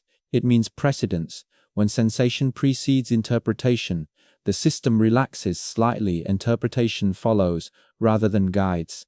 This order matters. It resembles the order that existed before balance was internalized. When correction followed sensation automatically, the organism remembers this order implicitly. It gravitates toward conditions that restore it temporarily. Walking at an even pace, listening to retentive sound. They re-establish a flow where the body does not need to watch itself constantly. Such retuning is fragile. It breaks easily under demand. A question interrupts, a task intrudes, the observer resumes its post, the system returns to management. The ease fades. Fading does not erase the memory of ease, it sharpens it. The organism knows another state is possible, even if it cannot hold it for long. This knowledge influences behavior subtly, creating preferences that seem aesthetic but functionally reduce supervision: softer light, slower tempo, fewer choices. These are not tastes, they are load-shedding strategies. Load shedding becomes intentional over time. The organism learns to curate its environment not for pleasure, but for viability. Choice, narrow commitments are weighed. Silence is protected. These behaviors can look like withdrawal, but they are adjustments made by a system that understands its own limits. Limits are not static. They shift with rest, with context, with age. As margins narrow, supervision increases. As supervision increases, fatigue appears sooner. Fatigue encourages further narrowing. The system spirals gently inward, not collapsing, but conserving. Conservation maintains continuity. It does not restore lightness. Lightness requires trust that the system will catch itself if it falls. That trust once came from structures that corrected error without awareness. Without them, trust must be rebuilt, recreated error without awareness. Each successful release strengthens it slightly. Each interruption weakens it. This makes trust variable. Some days, the system loosens easily, other days it does not. The organism adapts by lowering expectations of consistency. It learns to take release when it appears and not demand it when it does not. Supervision increases load. Load undermines. Release. The organism learns slowly that effort applied to rest is counterproductive. Rest emerges when effort subsides. Subside is different from stop. It means easing rather than ending. Easing is subtle. It is felt as a reduction in internal commentary, a softening of posture, a slight lengthening of breath. They must be noticed gently or they disappear. A tension that grasps at them turns them into tasks. Tasks revive supervision. This delicate balance explains why guidance that promises rest can feel activating. Instruction, evaluation, and occasion engages the observer. The system listens and tightens. True release occurs when instruction fades into background rhythm. Continuation has always been the system's priority, from the loss of a tail to the rise of internal management. Each adaptation favored continuity over comfort. Comfort emerged when it was not guaranteed. The organism learned to live within that reality. Part 4 moves toward its close by clarifying this lived condition, where consciousness is not simply awareness of the world, but an ongoing negotiation with itself, shaped by how much balance must be managed internally and how rarely that management can be set down. Even briefly, without the environment, agreeing to help. The environment's agreement becomes crucial at this stage, because internal supervision alone cannot grant release, it can only withhold it. So the organism learns to read surroundings for permission, scanning for signals that nothing further will be required. No sudden change, no demand for response, no consequence. When those signals align, supervision softens. When they do not, the system maintains readiness. Even if the body is still, stillness without permission feels incomplete. The body may stop moving, yet something remains unresolved. Muscles hold tone, breath stays shallow, attention hovers. This hovering is not anxiety in the usual sense. It is preparedness without target. The system is waiting for a cue that never quite arrives. Cues used to be physical, were ended, distance was covered, balance was restored, cleaning was felt. In the modern configuration, cues are contextual and symbolic. Tasks conclude on paper, but implications extend. Mercedes, close, but tomorrow already presses forward. The nervous system registers continuity rather than closure. Calm becomes rare.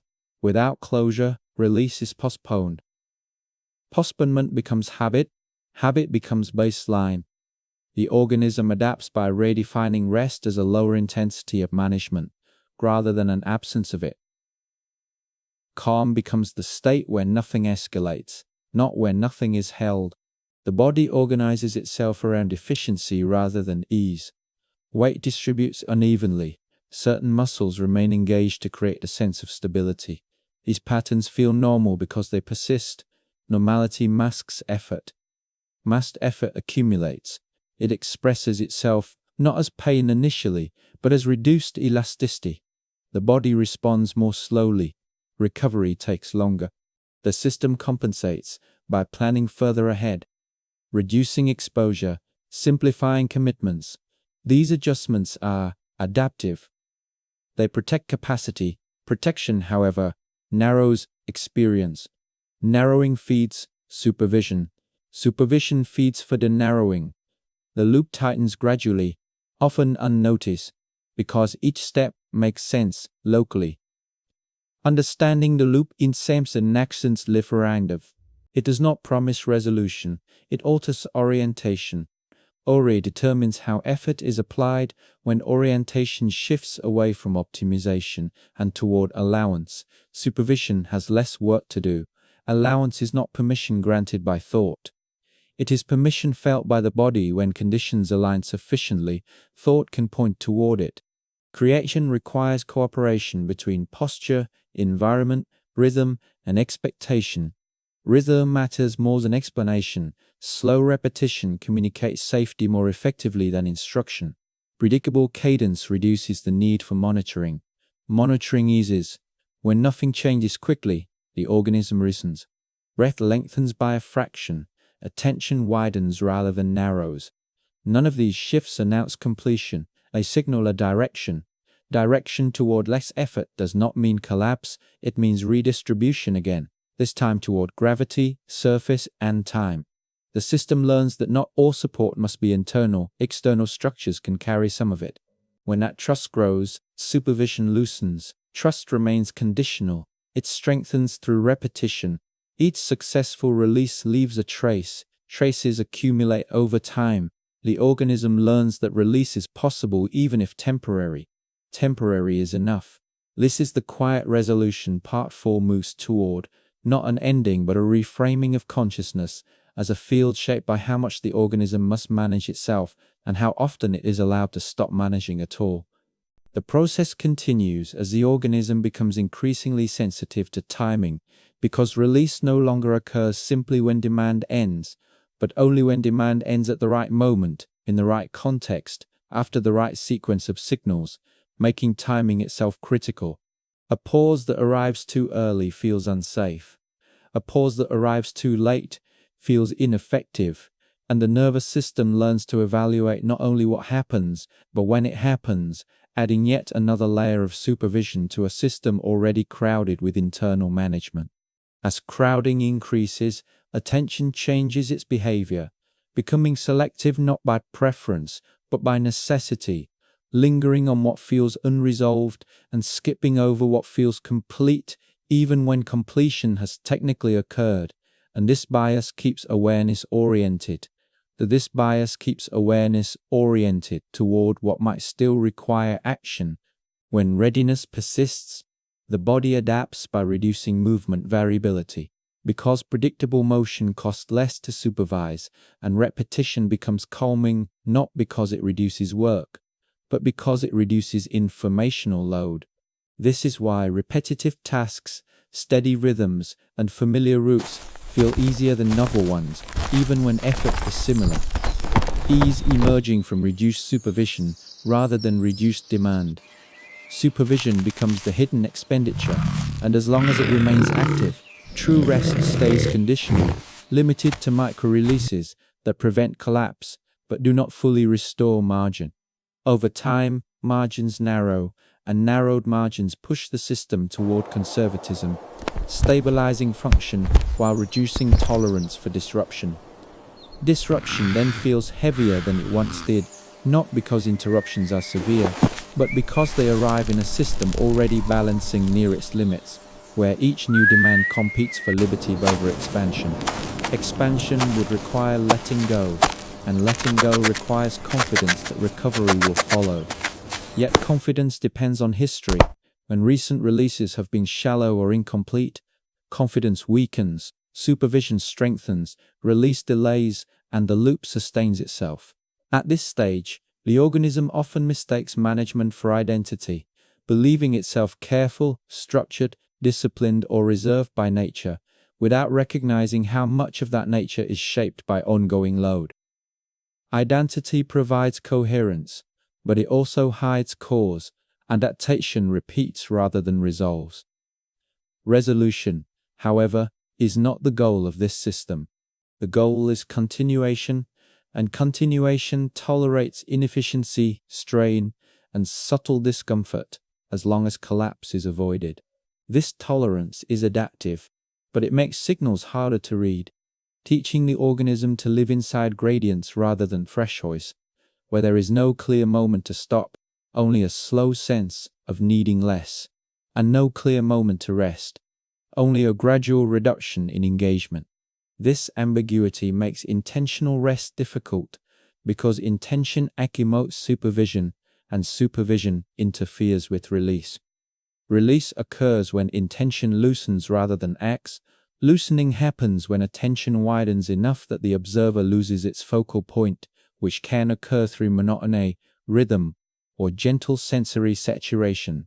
In these states, awareness drifts from monitoring into simple presence without effort, not alertness, but occupancy, where the body inhabits space without commentary, time stretches slightly, urgency dissolves, and the system recognizes this state not conceptually, but through a reduction in internal demand. Reduction does not last. The observer returns as conditions change, but each reduction leaves an imprint, teaching the system that lowered supervision does not result in catastrophe, a lesson that accumulates slowly and cannot be rushed. This is why forced relaxation fails, because force increases load, and load prevents release. The organism learns instead to approach release indirectly by arranging conditions where supervision becomes unnecessary, rather than suppressed. Arrangement becomes the skill-shaping environment, schedules, inputs, and rhythms to reduce variables, and seek manageability, which becomes the true metric of well-being, not pleasure, but sustainability. Sustainability allows continuation with minimal escalation, allowing the organism to function without exhausting remaining margin, creating a workable equilibrium under present constraints, rather than restoring an earlier state. This equilibrium remains dynamic, shifting with context, age, and accumulated history, as the organism continuously refines how effort, supervision, and release are distributed. And this is where Part 4 moves closer to its close, tracing how consciousness is shaped not by what is experienced, but by how much of the self must be managed in order for experience to occur at all, and how relief emerges not from solving that management but from briefly stepping outside it when conditions allow. This is where Part 4 approaches its close, because once management becomes the primary mode of consciousness, the system begins to recognize its own limits, not through failure, but through saturation. Saturation does not announce itself loudly. It appears as a subtle resistance to adding anything new, a quiet preference for sameness, a gradual turning away from expansion toward preservation. Preservation feels responsible. It feels mature. It feels necessary. A system that has internalized balance must protect its remaining margin carefully, or risk losing coherence altogether. What changes here is not behavior, but orientation. The organism stops asking how to improve experience and starts asking how to make experience sustainable. This shift is invisible from the outside, yet profound internally. Attention settles closer to what is already known. These adjustments are not signs of decline. They are responses to accumulated responsibility. Responsibility, once distributed across the body and environment, now rests heavily within awareness itself. Awareness becomes the place where conflicts are resolved, demands are weighed, and permission is negotiated. This makes consciousness feel dense, not because too much is happening, but because too much must be managed before anything can happen at all. Relief at this stage is no longer sought through action, it is sought through subtraction. Fewer variables, fewer decisions, fewer expectations. Each subtraction reduces supervision slightly. Each reduction creates a small opening where the system can breathe. These openings are brief, but they are enough. They prevent overload. They allow continuity. Continuity remains the central goal. From the moment balance moved inward, every adaptation has served this goal. Not comfort, not ease, continuity. Comfort appeared only when conditions allowed it. Ease arrived only when supervision could loosen without risk. Understanding this does not undo the process, but it changes the relationship to it. Fatigue is no longer interpreted as weakness. Caution is no longer mistaken for fear. The need for quiet is no longer framed as avoidance. These states are recognized as signals from a system carrying a long history of internalized balance. Part 4 closes here, with consciousness revealed not as a simple field of awareness, but as an active structure, shaped by how much of the organism must be managed in order to remain stable. and how relief arises not from solving that structure, but from moments when the structure is allowed to rest, even briefly, because nothing more is being asked of it. Time enters the system differently once management has become continuous, because time is no longer experienced only as sequence, but as pressure. Each moment carries not just what is happening now, but what must be remembered, anticipated, and maintained afterward. The present becomes crowded with futures that have not arrived yet, and this crowding alters how duration is felt. Minutes shorten when supervision is high, hours stretch when release is allowed. Time stops behaving neutrally. Earlier organisms lived inside immediate cycles. Light changed, temperature shifted, hunger rose, movement followed, rest followed movement. Time was marked by transitions in the body. In the modern configuration, time is marked by obligation. The nervous system tracks not only cycles, but continuity of responsibility across those cycles. Even when activity pauses, responsibility often does not. This persistence transforms. Waiting is no longer empty. The system holds itself in a state of partial engagement, prepared to resume, to respond, to adjust. This region consumes energy. The body appears still while the system works. Sleep becomes the first space where this pattern can be interrupted. Sleep removes obligation temporarily, not by resolving it, but by suspending access to it. Memory loosens. Planning dissolves. The observer loses its reference points. This loss is not chaos, it is relief. The system finally receives a signal it cannot argue with. Disengagement is not only permitted, it is unavoidable.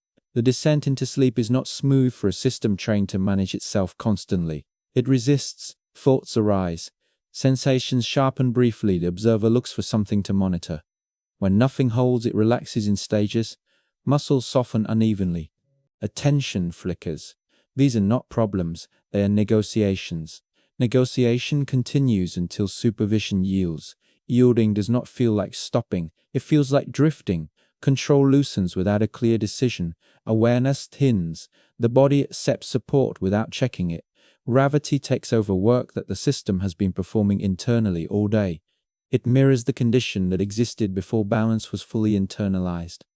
When external structures carried more of the load in sleep, surfaces become stabilizers. Position replaces posture. Weight distributes without correction. The system does not need to know how it is supported. It only needs to be supported. Time inside sleep behaves differently. No future held in readiness. Experience does not accumulate. Moments do not stack. They dissolve. This dissolution is essential. It clears residual management that waking life cannot resolve. Without it, internal models would grow rigid. Adaptation would stall. Dreaming is not interruption. It is discharge. Dreams allow unresolved patterns to complete, without physical consequence. They provide movement to processes that could not move while awake. The content is secondary. The function is release. Prediction runs without supervision. Scenario play out without requiring correction. The observer remains quiet. When sleep is shallow, release is partial. The system rests, but management remains near the surface. Dreams fragment. Awakening feels abrupt. Fatigue persists. This does not indicate weakness. It indicates load that exceeded the system's capacity to discharge in one cycle. The modern nervous system often requires depth rather than duration. Long sleep without depth does not restore margin. Short sleep with depth sometimes does. Depth appears when supervision disengages fully, even briefly. That disengagement depends less on will than on conditions. Conditions, again, become central. Darkness reduces input. Quiet reduces monitoring. Familiarity reduces prediction. Together, these conditions signal that nothing new will be demanded. When the signal is strong enough, supervision recedes. This receding is not permanent. It resists thresholds. It restores elasticity. It allows the system to wake with capacity rather than just consciousness. Waking after deep release feels different. The body feels heavier but less burdened. Attention widens. Time slows slightly. The observer resumes its role, but with less urgency. This state does not last. It does not need to. It provides margin. Margin determines resilience.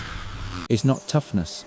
It is the ability to absorb variation. Sleep contributes to resilience by redistributing effort outward again. Even if temporarily, it allows the body to borrow from gravity, from surface, from stillness.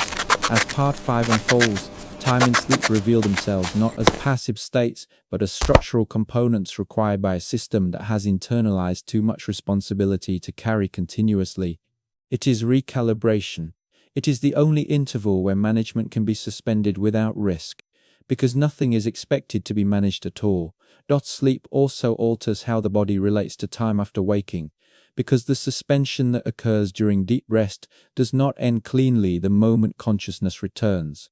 A residue remains, a brief interval where internal management has not yet fully reclaimed the system, and during this window experience feels slower, less urgent, less crowded.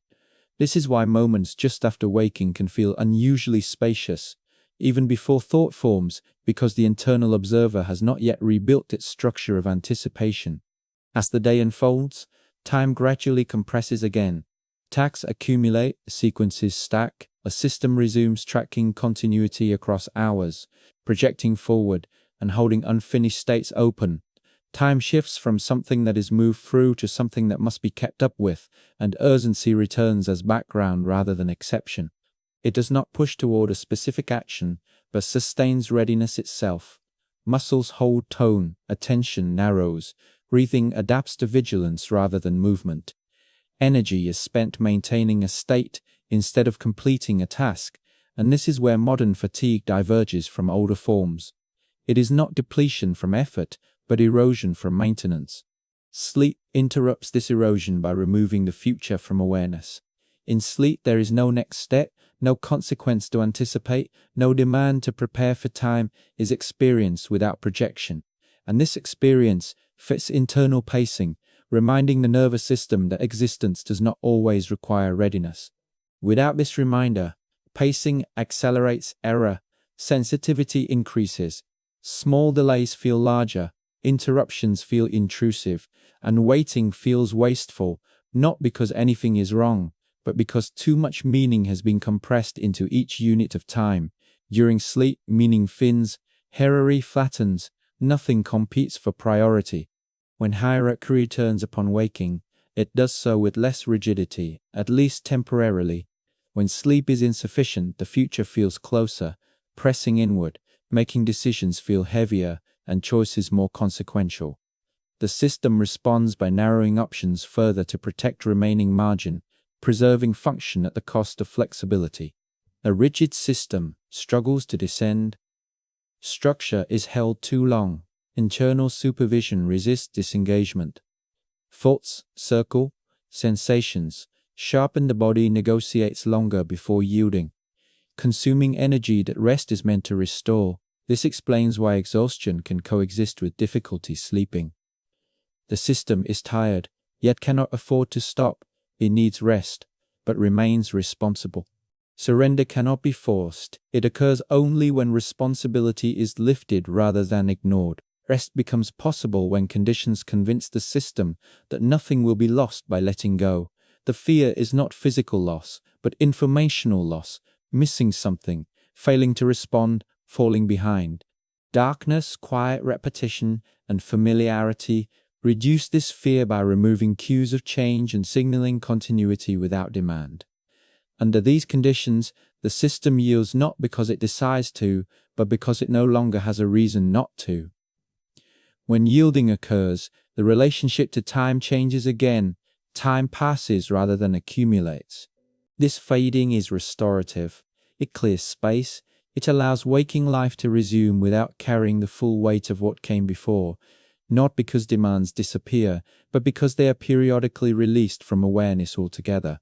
When the tail disappeared, the body lost a silent stabilizer that had operated without awareness. The tail once absorbed part of the work of balance, orientation, and correction during movement. Its loss did not remove that work, it transferred it inward. What had been handled mechanically by a caudal structure now had to be managed by the spine, the pelvis, and the nervous system. Standing upright without a tail altered the body's relationship with gravity. Balance could no longer be corrected from behind. The center of mass shifted upward, and stability became dependent on continuous microadjustments along the lumbar spine and hips. Muscles remained engaged longer. Neural monitoring became constant. Upright posture without a tail required supposed, combine, knee, comment passive support. This made wakefulness more expensive. Without a tail, the body could not fully disengage from balance while awake. Even in stillness, alignment had to be maintained. Even at rest, collapse had to be prevented. There was no longer a structure that quietly absorbed instability. Every correction passed through the nervous system, accumulating load over time. Sleep emerged as the only state in which this load could be safely released. In sleep, the body is no longer upright. Balance no longer needs to be maintained internally. The spine does not hold itself against gravity. The pelvis no longer stabilizes posture. The nervous system is relieved of continuous positional calculation. What the tail once carried during wakefulness is finally removed from responsiveness. Or to vest. After tail loss, remaining awake meant carrying balance internally. The internalization created continuous strain.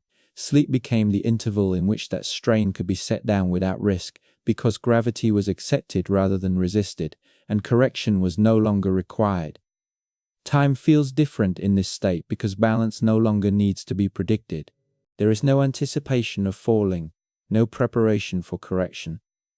The nervous system stops modeling posture in space. Sleep feels timeless not because time disappears, but because stabilizing demands do when waking returns. Those demands return as well. The body stands again, the spine re-engages. Neural supervision resumes. Balance once again becomes an internal task. Across the day, this task accumulates as vigilance, tension, and fatigue, often without clear cause. This fatigue is not weakness. It is the cost of living upright without a tail. Sleep does not remove that cost. It resets it. Each cycle of sleep clears the accumulated load created by tailless bipedal posture. Without this clearing, balance would harden into rigidity, movement would lose flexibility, and correction would become inefficient. Sleep prevents that outcome by regularly removing the need to balance at all. This is why insufficient sleep feels disproportionate. Without enough time lying down, the compensations created by tail loss are not fully released. The spine remains guarded. The nervous system remains closer to readiness. Fatigue carries forward, not because effort was high, but because balance was never truly surrendered. Over time, the body adapts to this rhythm. Wakefulness becomes the state of compensation. Sleep becomes the state of structural relief. This alternation allows a tailless body to function upright without collapsing under the weight of its own corrections. Sleep is not separate from the story of losing the tail, it is one of its direct consequences. The moment balance moved inward, rest had to deepen. The moment stabilization became neural instead of mechanical. Consciousness required period of shutdown. The tail once allowed the body to remain awake with less effort. Its absence made sleep essential. Because the tail was gone, the body had no external margin left for balance. All remaining margin had to be created internally through posture, muscle tone, and neural oversight. This internal margin was limited. It could not be held indefinitely. Sleep became the only reliable mechanism for restoring it, not by improving balance, but by temporarily eliminating the need for balance altogether. This explains why rest in an upright position never fully replaces sleep. Sitting, reclining, or remaining still while awake reduces movement. But it does not remove stabilizing demands. The spine still holds. The nervous system still supervises. Only when the body lies fully supported does the ancient requirement disappear. Only then does the system experience a condition that resembles life before balance was fully internalized. In that condition, correction is unnecessary. Posture dissolves into position. Gravity becomes support instead of threat. The nervous system can withdraw from its role as stabilizer and return to baseline processing. This withdrawal is what makes deep sleep restorative rather than merely restful. As the body returns to wakefulness, This relief fades, but it leaves behind flexibility. Muscles re-engage with less rigidity, the spine resumes its task with more tolerance.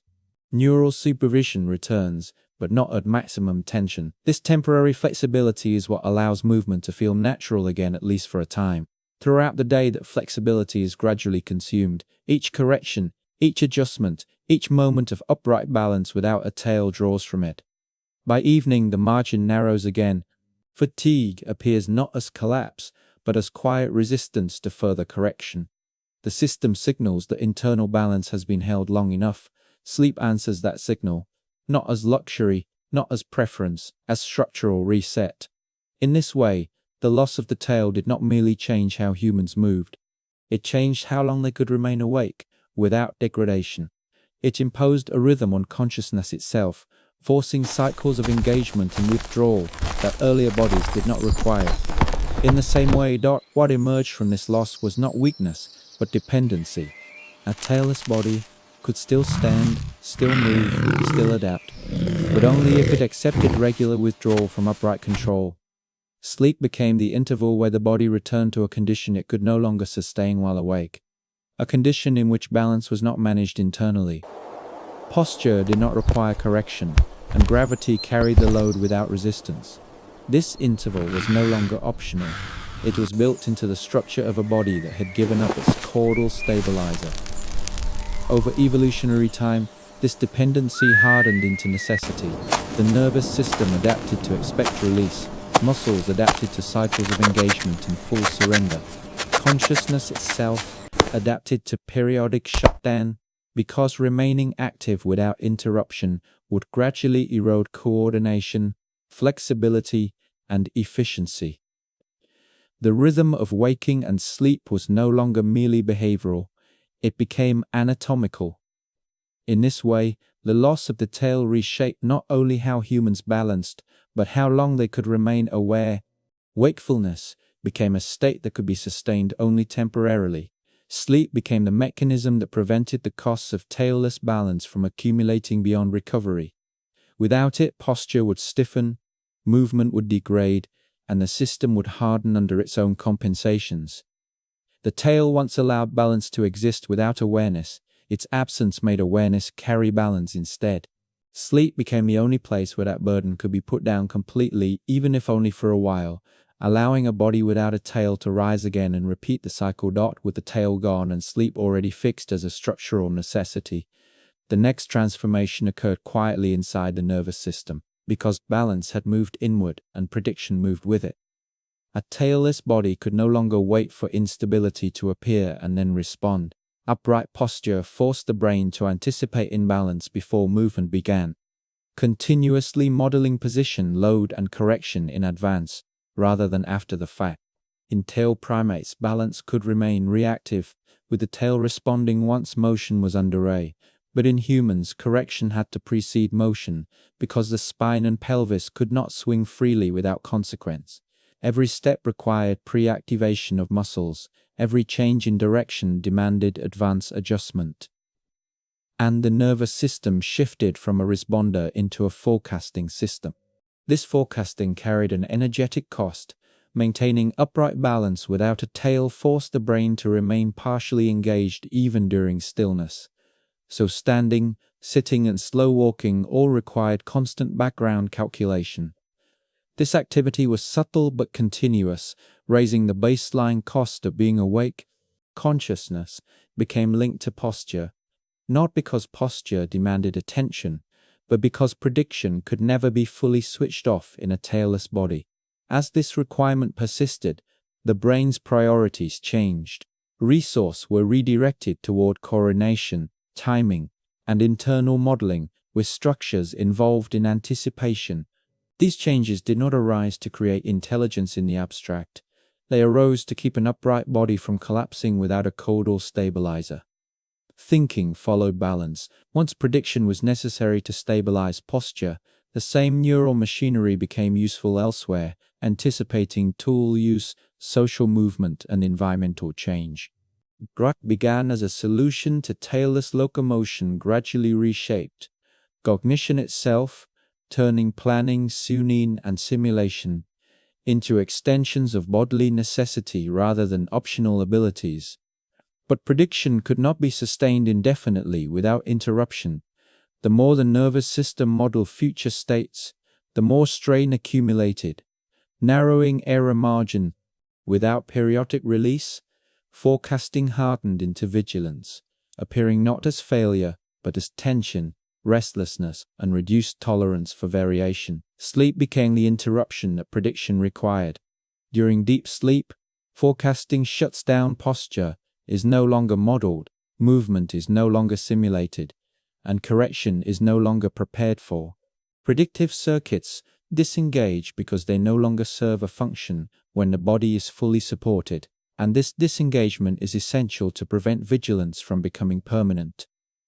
Without this reset, anticipation would dominate awareness, and the cost of tailless balance would spread beyond posture into perception, emotion, and behavior, causing the system to brace even when no movement was required. Sleep prevents that outcome by creating a state in which anticipation has no function at all. This is why cognitive fatigue often mirrors physical fatigue, because both arise from sustained prediction in a body that can no longer offload balance externally. The tail once absorbed unpredictability, its loss transferred that burden into the brain. Sleep became the only state where that burden could be set down completely, even if only for a while.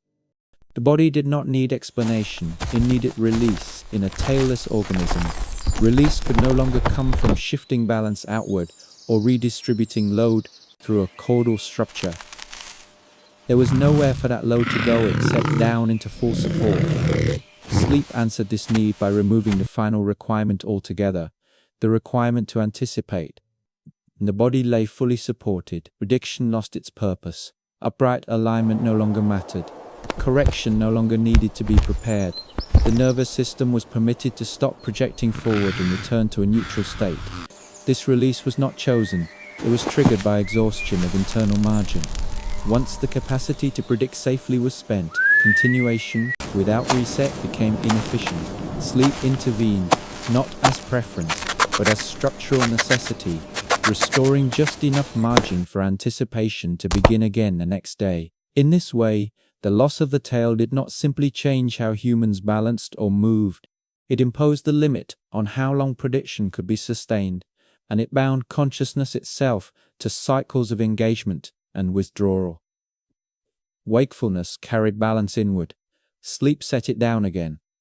The rhythm persisted because it had to, allowing a body without a tail to remain upright, adaptive and functional without hardening permanently under the weight of its own anticipation.